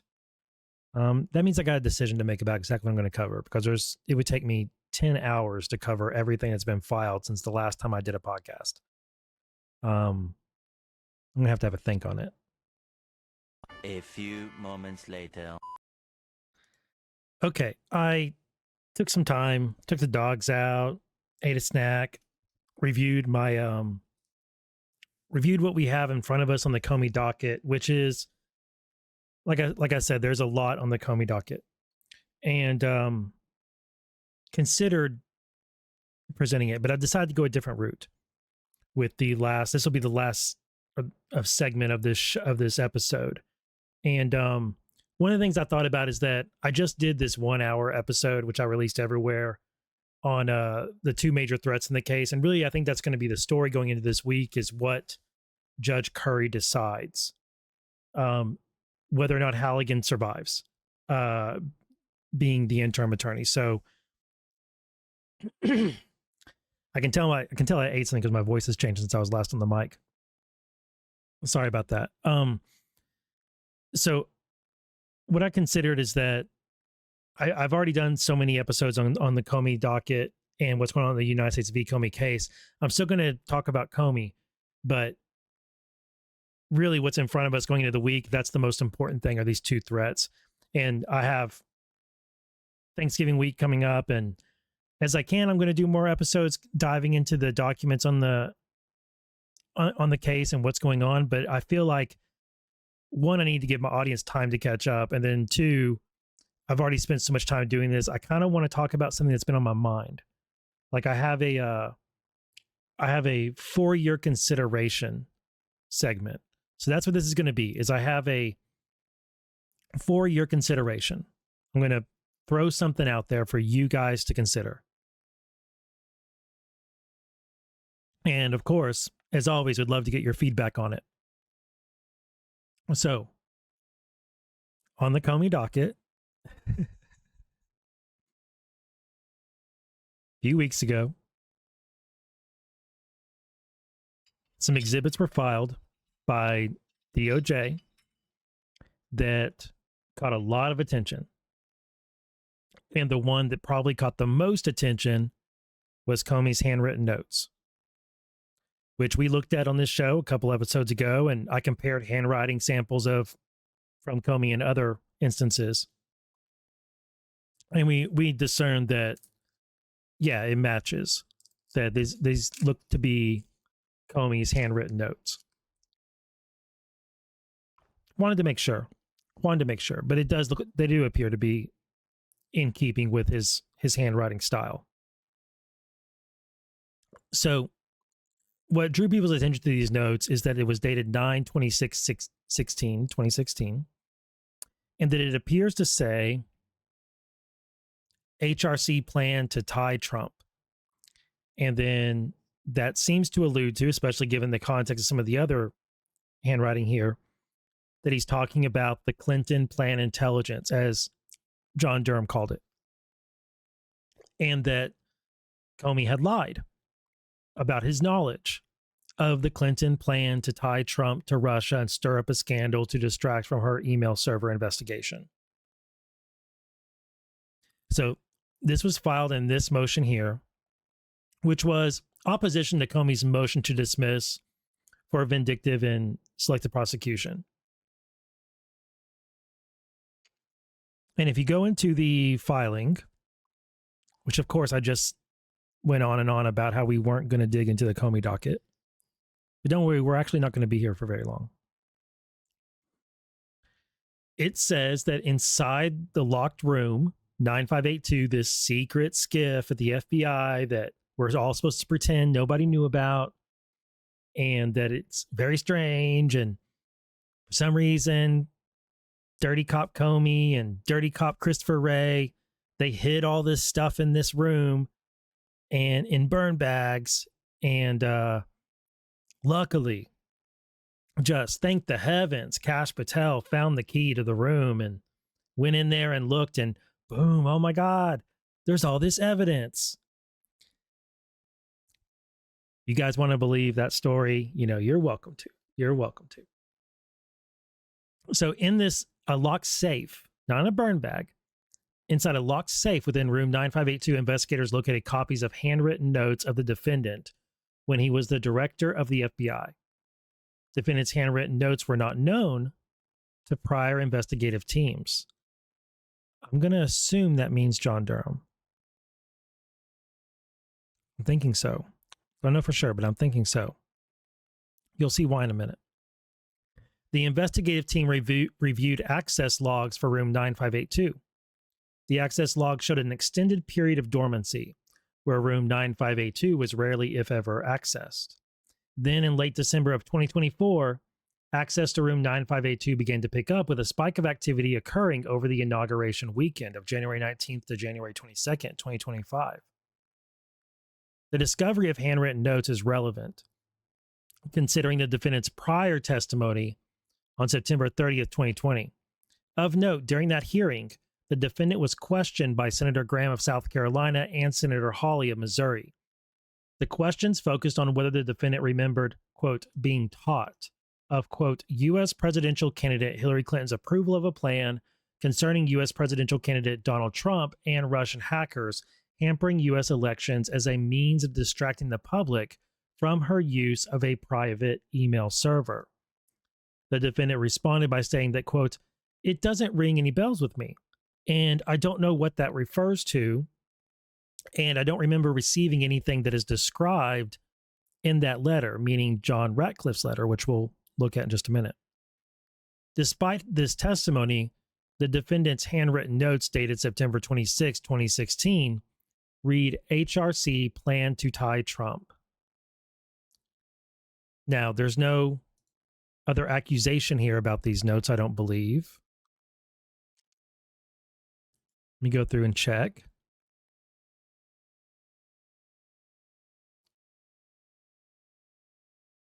That's it. That's the only time they come up in this filing. Okay. Now notice how there's not an accusation exactly leveled here. It's just that Comey said in this hearing, he didn't remember any of this stuff, doesn't ring a bell. Ratcliffe's letter doesn't make a lot of sense to me.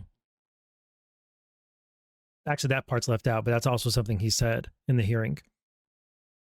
But it says, despite this testimony, the defendant's handwritten notes dated September 26, 2016 read, quote, HRC plan to tie Trump. So folks ran around, conservative influencers, MAGA influencers and outlets, ran around with lots of posts and articles about these notes and how they prove that Comey lied. Okay? That he lied to Senator Graham and he lied to Senator Hawley. And perhaps he did, guys. Okay? Perhaps he did.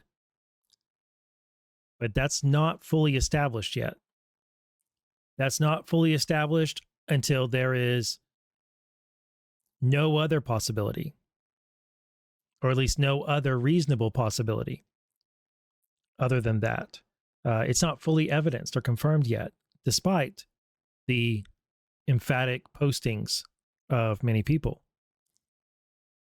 So, for your consideration, I want to know what was going on September 26th, 2016. What was going on in the world? Why would Comey on that date write this note? And one of the reasons that question immediately came to mind is that I know when the Clinton plan intelligence supposedly arrived at the FBI, and it wasn't on September 26th. It was many weeks before that. So why, on this date, is Comey writing this down? So I went and looked at the Horowitz report that examined FBI actions in the 2016 presidential election to try and figure out what was going on this date. And one of the things going on that's extremely significant and extremely relevant is that it was on September 26th that the FBI got the Wiener laptop.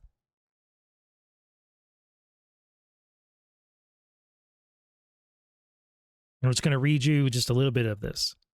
In September 2016, the FBI and the U.S. Attorney's Office for the Southern District of New York began investigating former Congressman Anthony Weiner for his online relationship with a minor.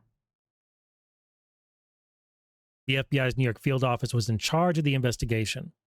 A federal search warrant was obtained on September 26, 2016, for Weiner's iPhone, iPad, and laptop computer. The FBI obtained these devices the same day. The search warrant authorized the government to search for evidence relating to the following crimes: transmitting obscene material to a minor, sexual exploitation of children, and activities related to child pornography. So, they began looking at these devices on September 26th, and the case agent told the OIG that he noticed within hours of receiving them and examining them that there were over 300,000 emails on the laptop. The case agent told the IG that on either the evening of September 26th or the morning of September 27th, he noticed the software program on his workstation was having trouble processing the data on the laptop. The case agent stated that he went into the email folder on the laptop to see why the process was, quote unquote, hung up. He explained that because the laptop was still processing, he was only able to view the emails that were immediately visible in the window on his computer screen. The case agent told us that the first item he clicked on was either an email between Hillary and Huma, meaning Abedin, or a BlackBerry PIN message. The case agent stated that in the window of the items visible to him, he saw a couple of emails between Clinton and Abedin and at least one BlackBerry PIN message between Clinton and Abedin. The case agent told us that the BlackBerry PIN message particularly caught his attention because his general understanding was that those messages reside on a BlackBerry proprietary-like backbone and would not leave much of a trace because it doesn't go through any external servers other than a BlackBerry server. When asked specifically how he identified the BlackBerry PIN message as being between Clinton and Abedin, the case agent stated that it was obvious from the domains, which were something like hr15 at bbm.something and habedin at bbm. With respect to the emails he observed, the case agent said he recalled seeing emails associated with about 7 domains: Yahoo, state.gov, clintonfoundation.org, Clinton Mail, and hillaryclinton.com. The case agent told us that he asked another agent to take a quick look at his computer to make sure I am seeing what I think I am seeing. The other agent told the OIG that he vividly recalled what he described as the oh shit moment when the case agent said that Hillary Clinton's emails were on the laptop. The other agent stated that while he did not view the content, he believed that he did see the domain portion of the emails and remembered thinking at the time that it was the same domain that had been associated with Clinton in news coverage. The other agent told the OIG that he and the case agent agreed that this information needed to get reported up the chain. Okay. We found this article that was describing the situation. And it says that on September 26th, the government asked for and got the search warrant. During the digital extraction, they noticed the 300,000 plus emails, including those same domains. Talks about the technician that was looking at this and how he called another agent over, and they were like, yeah, we got to get this up the chain immediately. 2 days later, on September 28th, New York Field Office Assistant Director Bill Sweeney relayed news of the discovery during a weekly teleconference with FBI headquarters in Washington. Ordinarily, then FBI Director James Comey would have been presiding, but he was testifying that afternoon on Capitol Hill. So Andrew McCabe handled it. One participant said that Sweeney's revelation was like a bomb, right? Dropping a bomb in the middle of the meeting, and stated that everybody realized the significance of this like potential trove of information. And he said Sweeney very much emphasized that the significance of what he thought they had there. But McCabe later had only hazy memory of Sweeney's remarks. Later that day, he told Comey in passing, hey, boss, I just want you to know that a criminal squad in New York has got Anthony Weiner's laptop, and it may have some connection to the mid-year investigation. But McCabe's comments didn't sink in, according to this article. Comey didn't make the connection that Weiner was married to Abedin or that Clinton's emails had been found on this laptop, according to this article. Peter Strzok, the FBI agent in charge of the Clinton email investigation, texted Lisa Page, a bureau attorney, that evening and said, hey, got called up to Andy's earlier. Hundreds of thousands of emails turned over by Weiner's attorney to SDNY, includes a ton of material from spouse. Sending team up tomorrow to review. This will never end, meaning the Clinton email thing. And he also said, I kind of want to go up to New York tomorrow to coordinate. The team was dispatched but didn't get very far. The search warrant used to seize Weiner's laptop covered only the child stuff and disseminating indecent materials, not Hillary's emails. The U.S. Attorney Office had told the agents they could open and read the Clinton Abedin emails without another search warrant, though it was okay to read they couldn't do that. It was okay to read the headers, but they couldn't open the emails and read what they said. At this juncture, the New York agents thought the mid-year team in Washington was going to ask for guidance about getting a search warrant to get back to them. Strzok and others on the mid-year team were under the impression that agents in the New York office would continue processing the laptop and get back to them with more information about what was on it, a task that could easily take months. I mean, it was 300,000 plus emails. In January and February of 2017, whenever it gets done, according to Strzok, it'll take forever. McCabe later alerted the Justice Department about the Wiener laptop during the first week of October and told the Justice Department lawyer that he was sending an agent to review the emails. But both thought they would mostly be duplicates of what they had already seen, given how thorough the previous investigation had been. Now, I was curious about this part of this article that said Comey wasn't there and that McCabe handled the reception of this bombshell. And then later McCabe said he only had a hazy memory of it. So I went looking around for testimony, actually anything, that told me what was going on that date, which would be September 28th. And I found this testimony in the House between Ratcliffe and Comey while Ratcliffe was still in the House. And it Ratcliffe references an answer that Comey gave on September 28th of 2016 during testimony to the House Judiciary. So as best I can determine, it was closed. It wasn't a public hearing on that date. It was a closed hearing on that date. So I confirmed that this is true. Comey was on Capitol Hill during this moment where the Wiener laptop information arrived. Now, back to the Clinton plan intelligence. Ratcliffe here, his famous letter that he sent. We've read it dozens of times on my podcast and in other videos, but I'm going to go ahead and read it again. It says, "Dear Graham, Chairman Graham, in response to your request for intelligence community information related to the FBI's handling of Crossfire Hurricane investigation, I have declassified the following. In late July 2016, U.S. intelligence agencies obtained insight into Russian intelligence analysis alleging that U.S. presidential candidate Hillary Clinton had approved a campaign plan to stir up a scandal against U.S. presidential candidate Donald Trump by tying him to Putin and the Russians' hacking of the Democratic National Committee.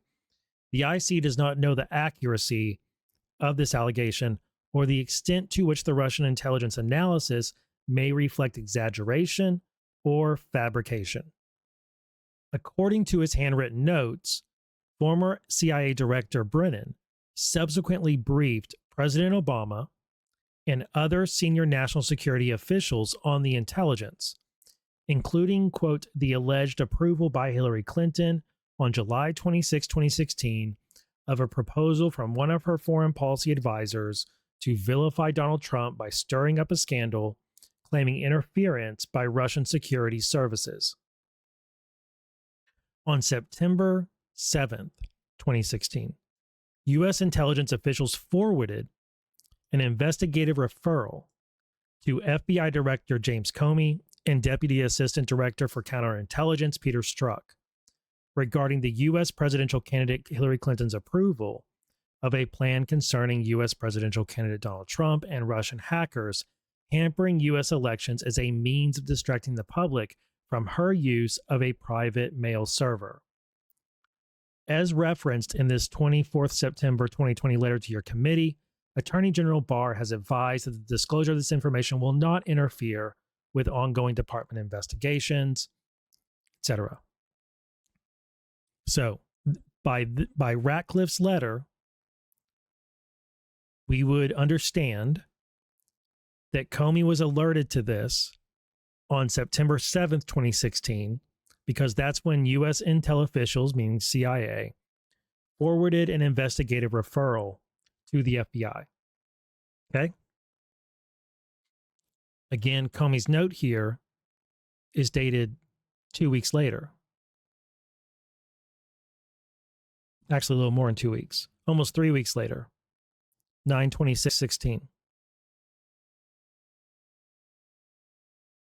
Here are Brennan's notes, which we've gone over many times before. These are Brennan's notes from the September 7th. No.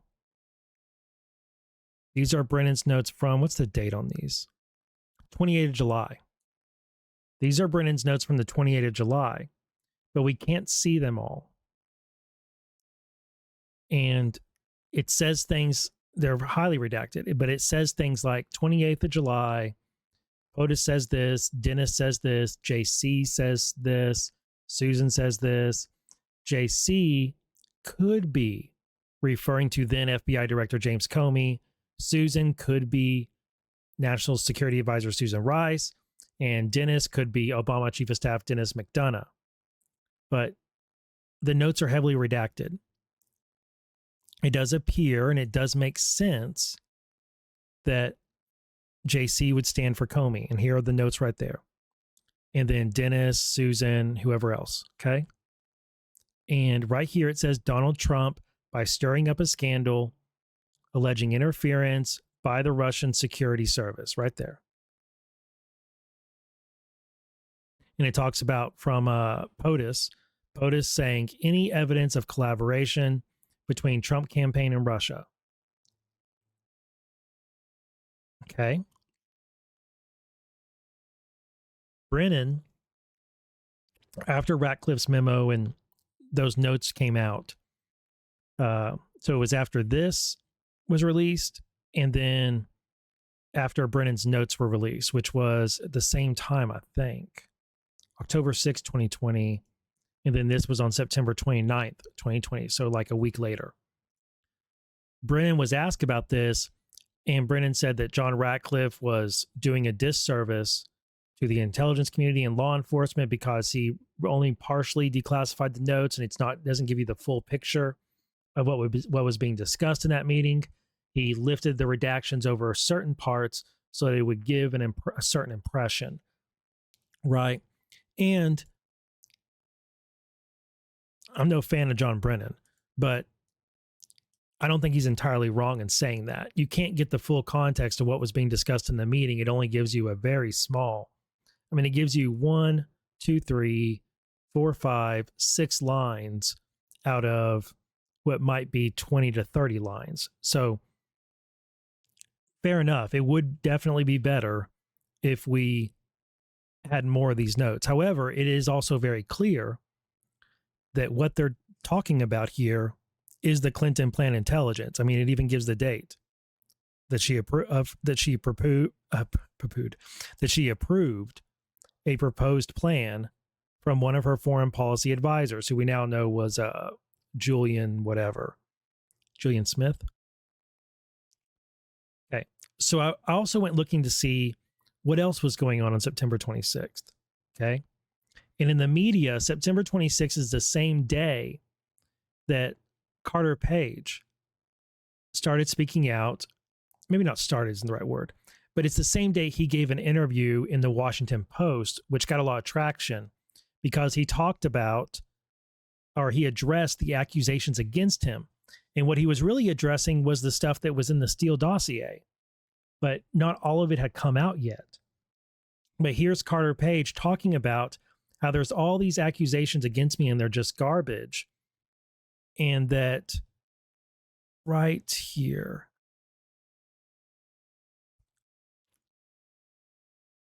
he responded to the Michael Isikoff article, which is like the article that launched the Steele dossier accusations. This one right here that started September 23rd, 2016. U.S. intel officials probe ties between Trump advisor and Kremlin. Isikoff was the first person to get some of the garbage that was in the Steele dossier. It was selectively leaked out the media to begin the narrative. And if there was a Clinton plan to tie Trump to Russia and Russian influence and whatever interference operations. This is what it would look like. This is how it would materialize in the media, and it did. Because there was, right? So what Carter Page is responding to is this Michael Isikoff article, which again, September 23rd is when it came out. September 26th, Carter Page is responding to it, and he specifically uses the word tie. Actually, the article does. The article talks about Donald Trump campaign has secret ties to the Russian government. Right here, Page is an easy target for Reid, meaning Harry Reid, in the Clinton campaign. He's a relatively unknown mid-level oil industry consultant who had business ties to Russia and was a national security advisor among many advisors in the Trump campaign. I think it mentions it one more time. Bottom of the article. In its zeal to fuel the Trump-Putin connection story, the Clinton campaign and Reid have gone far beyond the facts to attack Page, and the Trump campaign apparently decided to throw him under the bus when the heat rose. Page is simply the latest staffer of Trump's to get chewed up and spit out by the sheer ugliness of this election cycle. Trump's ties to Russia are long-standing, complicated, and a real potential conflict of interest. They deserve better scrutiny. At Monday's debate, Clinton should challenge Trump on this topic. That's really the context of this article, okay? Or the author's point. You know, it's the lead up to the debate, and articles are starting to fly with the planted Steele dossier accusations, and Carter Page is going out and responding in media. There's one other place I wanted to check. Another document.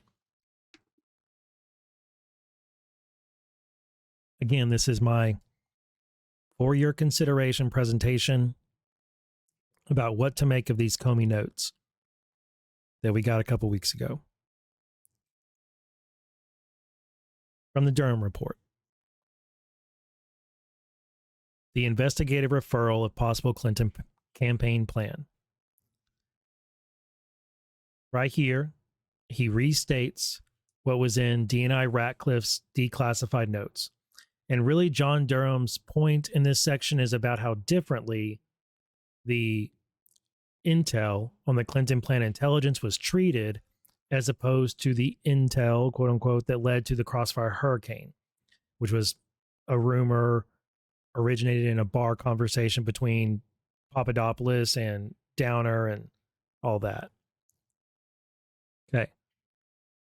Says Clinton plan intelligence was relevant to our office's investigation because the intelligence itself and on its face arguably suggested that private actors affiliated with the Clinton campaign were seeking in 2016 to promote a false or exaggerated narrative to the public, which is legal, and to the U.S. government agencies about Trump's possible ties to Russia, which is not legal. Given the significant quantity of materials the FBI and other government agencies did in fact receive during 2016 presidential election season and afterwards that originated with and or were funded by the Clinton campaign or Clinton campaign affiliated persons, i.e. the Steele dossier reports, the Alpha Bank allegations, and the Yodaphone allegations, the Clinton plan intelligence prompted the office, meaning John Durham's office, to consider, one, whether there was in fact a plan by the Clinton campaign to tie Trump to Russia in order to stir up a scandal in advance of the 2016 presidential election. And two, if such a plan existed, whether an aspect or component of the plan was to intentionally provide knowingly false or misleading information to the FBI or other agencies in furtherance of the plan. Something very important to understand is that first part is legal. It's legal for a campaign to do opposition research. It's legal for a campaign to seed stories in the media, to go to the outer boundaries of the First Amendment, lie and contort and misinform and disinform and do whatever they want to basically, to damage their political opponent. That's legal.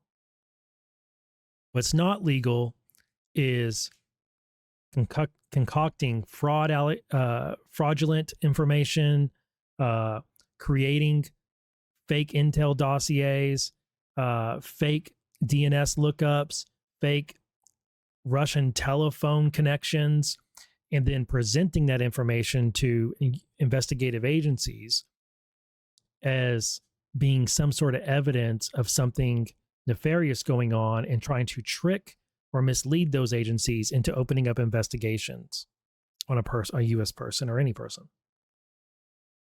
That's highly illegal. So when you read this part, the second reason the Clinton planning intelligence was also highly relevant to Durham's review and investigation was because it was part of the mosaic of information. You may recall that Comey used that word. I remember when we read this report and we went through every page of it, that I really made a big deal about the Durham choosing to use the word mosaic here. That's a bit of a rabbit trail, but I love that he did. That it was part of a mosaic of information that became known to certain U.S. officials at or before the time they made critical decisions in Crossfire Hurricane and in related law enforcement intelligence efforts, because these officials relied, at least in part, on materials provided or funded by the Clinton campaign and or the DNC when seeking FISA warrants against U.S. citizens, meaning they relied on the Steele dossier reports, and taking other investigative steps. The Clinton plan intelligence had potential bearing on the reliability and credibility of those materials. Put another way, this intelligence taken at face value was arguably highly relevant and exculpatory because it could be read in fuller context and in combination with other facts to suggest that the materials, such as the Steele dossier reports and Alpha Bank allegations, were part of a political effort to smear their political opponent and to use the resources of the federal government's law enforcement and intelligence agencies in support of a political objective. The office, therefore, examined whether and precisely when U.S. law enforcement and intelligence officials became aware of the Clinton plan intelligence. Aha. We want to know when.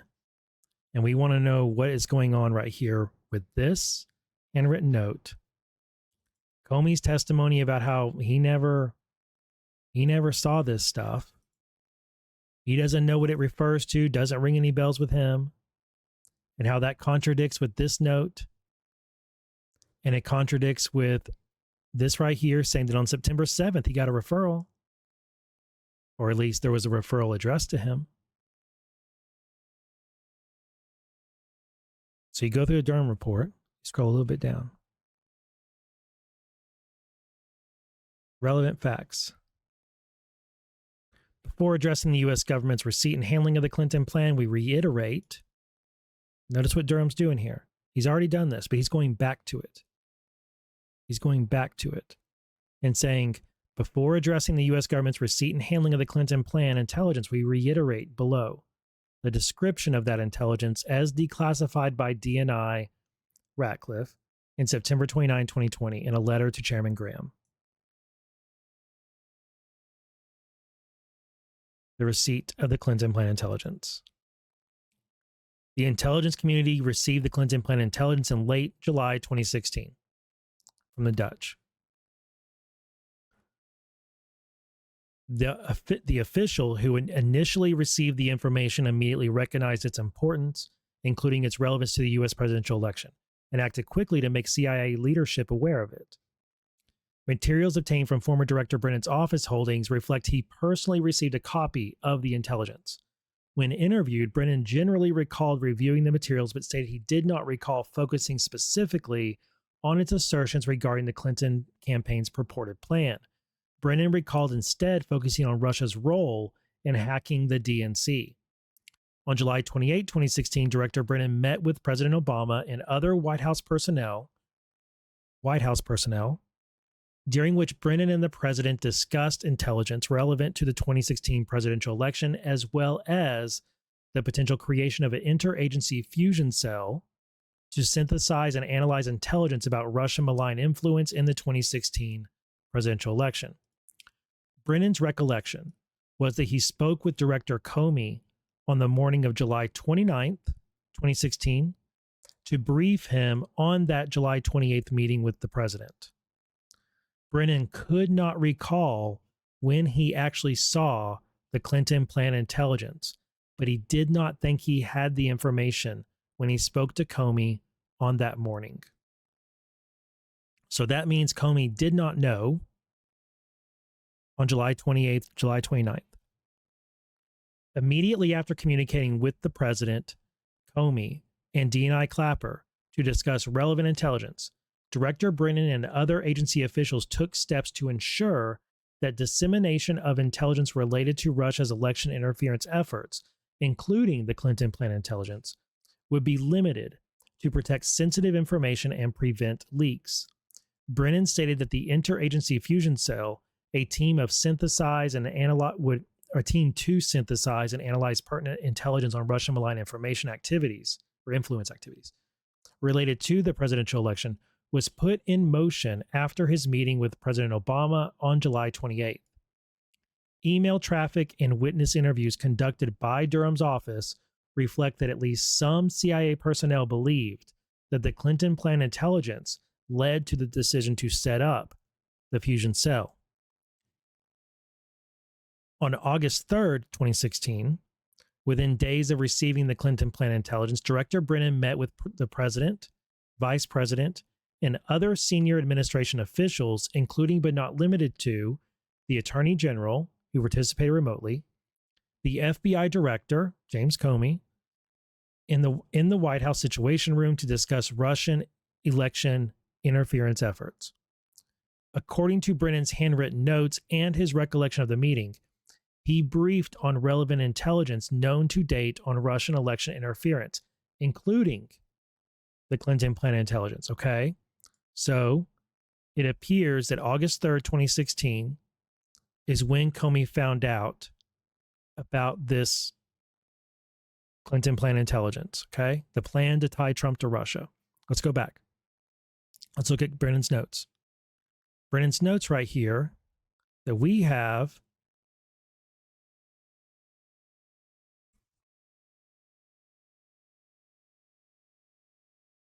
don't give us a date. But I believe it says the date. It says that on 28th July is when Clinton approved the plan, right? It says evidence of collaboration between Trump and Campaign Plus Russia, JC, Dennis, and Susan. We're getting additional insight into Russian activities.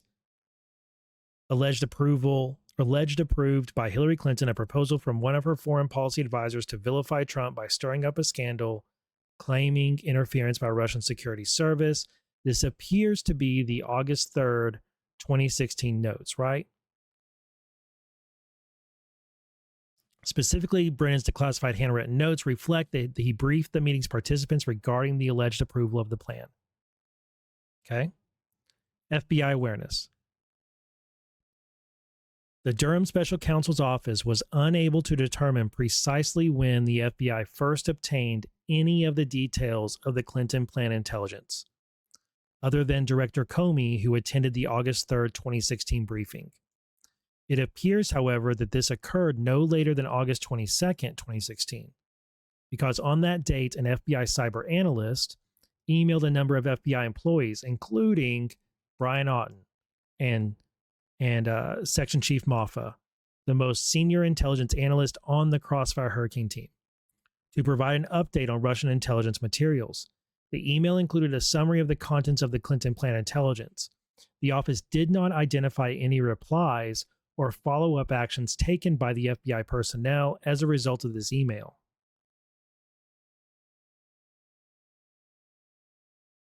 Dead end. When interviewed by the office, Auten recalled that on September 2nd, approximately 10 days after the email was sent, the official responsible for overseeing the fusion cell briefed Auten, Moffa, and other FBI personnel at FBI headquarters regarding the Clinton plan intelligence. Auten did not recall any FBI operational personnel being present at the meeting. The official verbally briefed the individuals regarding information that the CIA planned to send to the FBI in a written investigative referral, including the Clinton plan intelligence information.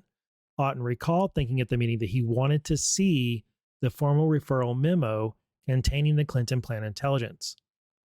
Separate and apart from this meeting, FBI records reflect that by no later than that same date, September 2nd, 2016, then FBI Assistant Director for Counterintelligence Bill Priestap was also aware of the specifics of the Clinton plan intelligence as evidenced by his handwritten notes from that morning meeting with MAFA DAD Dina Corsi and Acting AD for Cyber Eric Spory.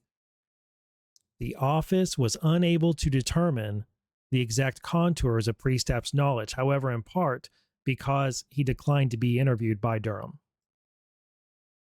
At least, actually, it says declined to be interviewed by the office on this subject.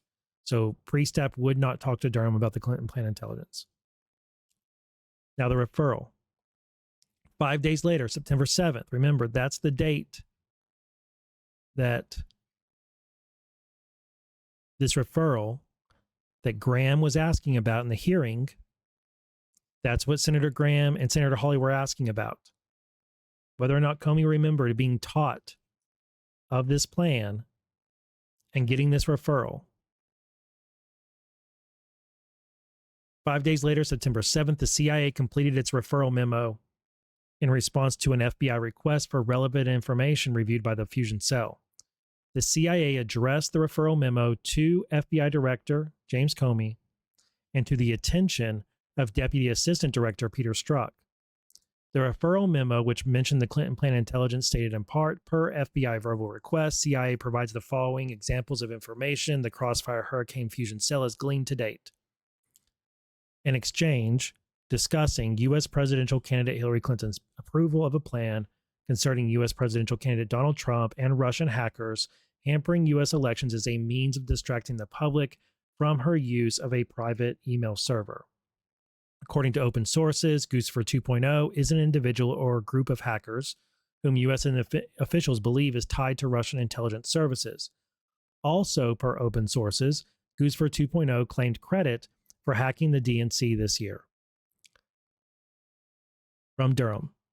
None of the FBI personnel who agreed to be interviewed could specifically recall receiving this memo, nor did anyone recall the FBI doing anything in response to the referral memo.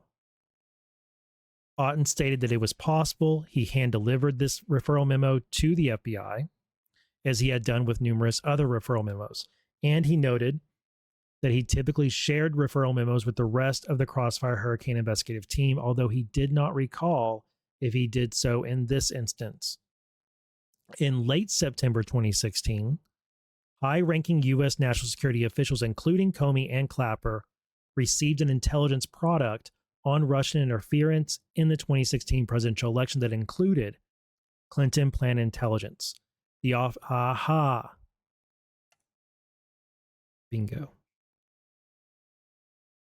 That's what this note is about, I think. John Brennan, Kerry, John Brennan right here, and then, David. They're probably the chief of staff, David McDonough, 9/26/16. I think that is what this note is from. This late September 2016 meeting where they got an intelligence product on Russian interference, and it included Clinton plan intelligence. The office did not identify any further actions that the FBI or FBI took in response to this intelligence product as it related to Clinton plan intelligence. So, I think that's what this note is from. And I question whether or not Comey actually did get this referral. And what I wonder is when Graham and Hawley are asking Comey about this, let's look at the actual, like what they actually said. Okay, I got the video and the testimony and just y'all's audio. Make sure you can hear it. I think I got queued up at the right point in time do you put two and two together? That the people behind this hated Trump, and the reason they ran all these stop signs, they didn't want to take no for an answer. Okay, here it is. So do you recall getting an inquiry from the the intelligence community in September 2016 about a concern that the Clinton campaign was going to create a scandal regarding Trump and Russia? I do not. You don't remember getting a investigatory lead from the intelligence community? Hang on a second.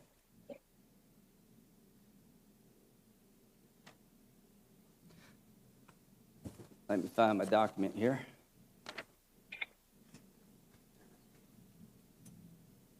September the 7th, 2016, the U.S. intelligence officials forwarded an investigative referral of FBI Director James Comey and Assistant Director of Counterintelligence Peter Strzok regarding U.S. presidential candidate Hillary Clinton's approval of a plan concerning U.S. presidential candidate Donald Trump and Russian hackers hampering U.S. elections as a means of distracting the public from her use of a private email server. You don't remember getting that or being taught? That doesn't ring bells with me. Okay.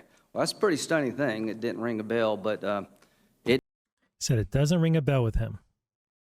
it did come to you. Let's just end with this. You get this inquiry from the Intelligence Committee to look at the Clinton campaign, basically trying to create a distraction, accusing Trump of being a Russian agent or a Russian stooge or whatever to distract from her email server problems.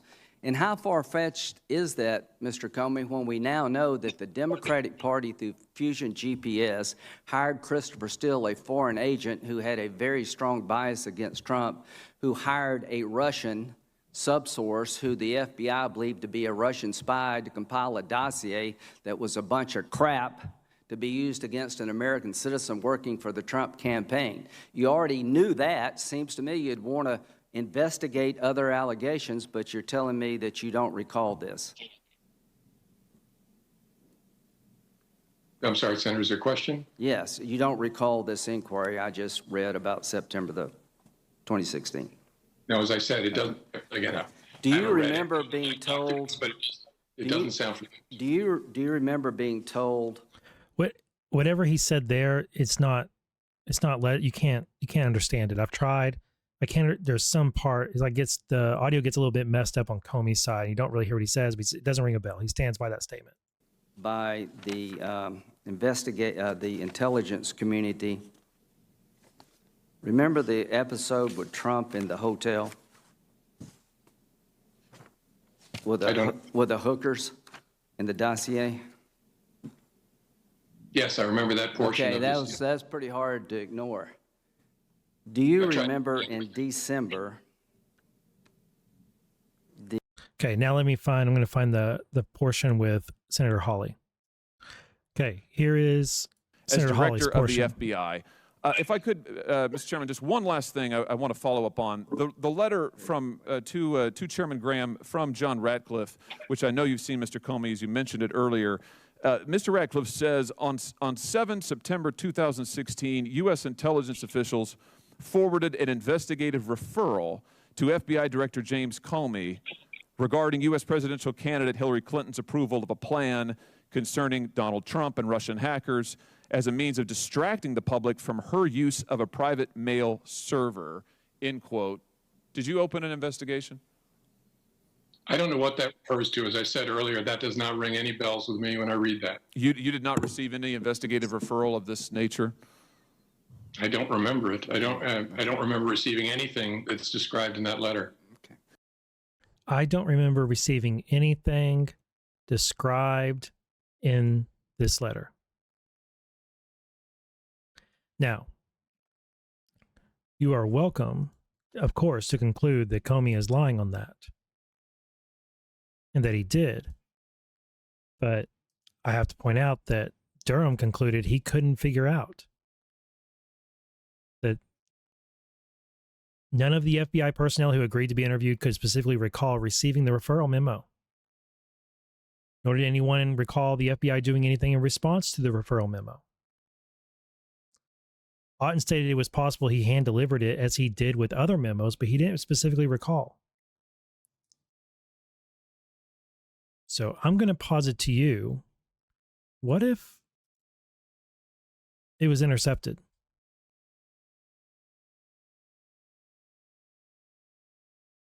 What if it was intercepted and Comey's telling the truth that he didn't get it? And that this memo did not make its way to him. And the reason that Comey says, I don't recall, doesn't ring a bell, Ratcliffe's letter doesn't make sense to me, those were his comments about this. And what if he's saying that because it's true? That is not the method, that he did not receive the information about the Clinton plan intelligence in the way that he's being asked about. Instead, he only received it on the day that the Wiener laptop was received, and during this meeting that we learned that is described right here in Durham's report, that says in late September 2016, high-ranking U.S. national security officials, including Comey and Clapper, received an intelligence product. That's what Comey remembers. He remembers receiving that intelligence product. I'm guessing it's the Dutch AIVDS or whatever that had a bunch of stuff about Russian interference in 2016, including the Clinton plan intelligence was in it. Or it was some intelligence product from DNI or from the CIA, and they're going over it. And that's why Comey's notes look like this.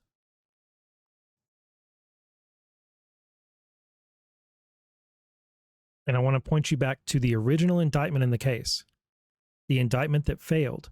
What was the count that failed? The count that failed had to do with this very thing. It said that Comey lied when he said he did not remember being taught of Hillary's approval of a plan concerning Trump and the 2016 presidential election. And that statement's false because Comey knew then and there that he had in fact provided information regarding Hillary's approval of a plan concerning person 2. He had been provided that information. What if he hadn't? Now, this count didn't go forward, but it was count 1 in the original indictment that was brought. And that's one of the reasons why this evidence was introduced at all. So I'm just throwing it out there for your consideration. What if 9/26 is actually the date that Comey first learned about it? And that's why this note is here. And he first learned about it because it came up in that intelligence product. And by that point, there was already media. There was already Michael Isikoff's article was out. Carter Page was going to the Washington Post and giving comments on how the accusations were complete garbage. And remember, Durham goes into this in another part of his report, but it's important to always keep in mind, there's not Hillary having a plan, a political plan, to tie Trump to Russia, to blame Trump for Russian interference, that the Russians were doing things on behalf of Trump to help him win. That's not illegal. Making those accusations and allegations, opposition research, that's not illegal.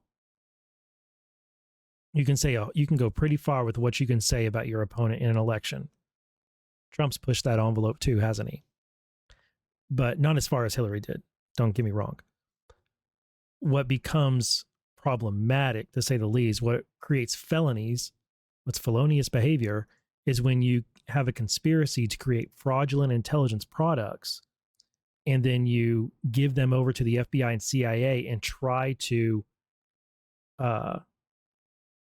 utilize those apparatuses of law enforcement and intelligence gathering to then damage your opponent and then later damage his presidency, right? So that's the crime. That's the crime. The crime is not making the allegation through opposition research and leaks to media. The crime is creating products that you did, like the Steele dossier, Alpha Bank, Yodaphone, all those things, and then trafficking them to U.S. law enforcement and intelligence outfits. And so what if at the point that Comey's writing this down, it's still being viewed as a political plan. And it hasn't quite materialized it hasn't quite evidenced itself as a politicized intelligence and a scheme to get the FBI to go after Trump, which under Comey they never did, as I keep telling you guys. All right, let me know your thoughts on that in the comments. I would be, again, this is for your consideration. Just for your consideration. There's little details and nuance here to this. And it's worth going through this material very carefully and not letting it spurn you to leap to conclusions about certain things, right? So let me know. I'm interested in your thoughts. Let me know. All right, I'm gonna wrap up there. If you enjoyed this episode, make sure you're following me in all the places you would like to follow me. And I'm over on YouTube now, so if you're not subscribed on YouTube and you use YouTube, I'd really appreciate a follow or a subscribe and a like and a comment on my videos over there. That helps me out a lot. And all my support links are right here at the bottom of the link tree. However you want to support the show, I appreciate it. Buy me a cup of coffee at Ko-Fi.com is awesome. I need to stay caffeinated. Monthly subscription over at justhuman.substack.com is best. So I'm going to upload this episode and then go make some dinner with the fam and hang out. I hope you all have a great Thanksgiving week. It is my favorite holiday. Thanksgiving is my absolute favorite holiday. So I hope you guys have a great one. I'm very thankful for y'all. I'm thankful for the opportunity to create this document reading and for your consideration episodes and everything else we do here. So thank you all. God bless. Stay positive and stay human.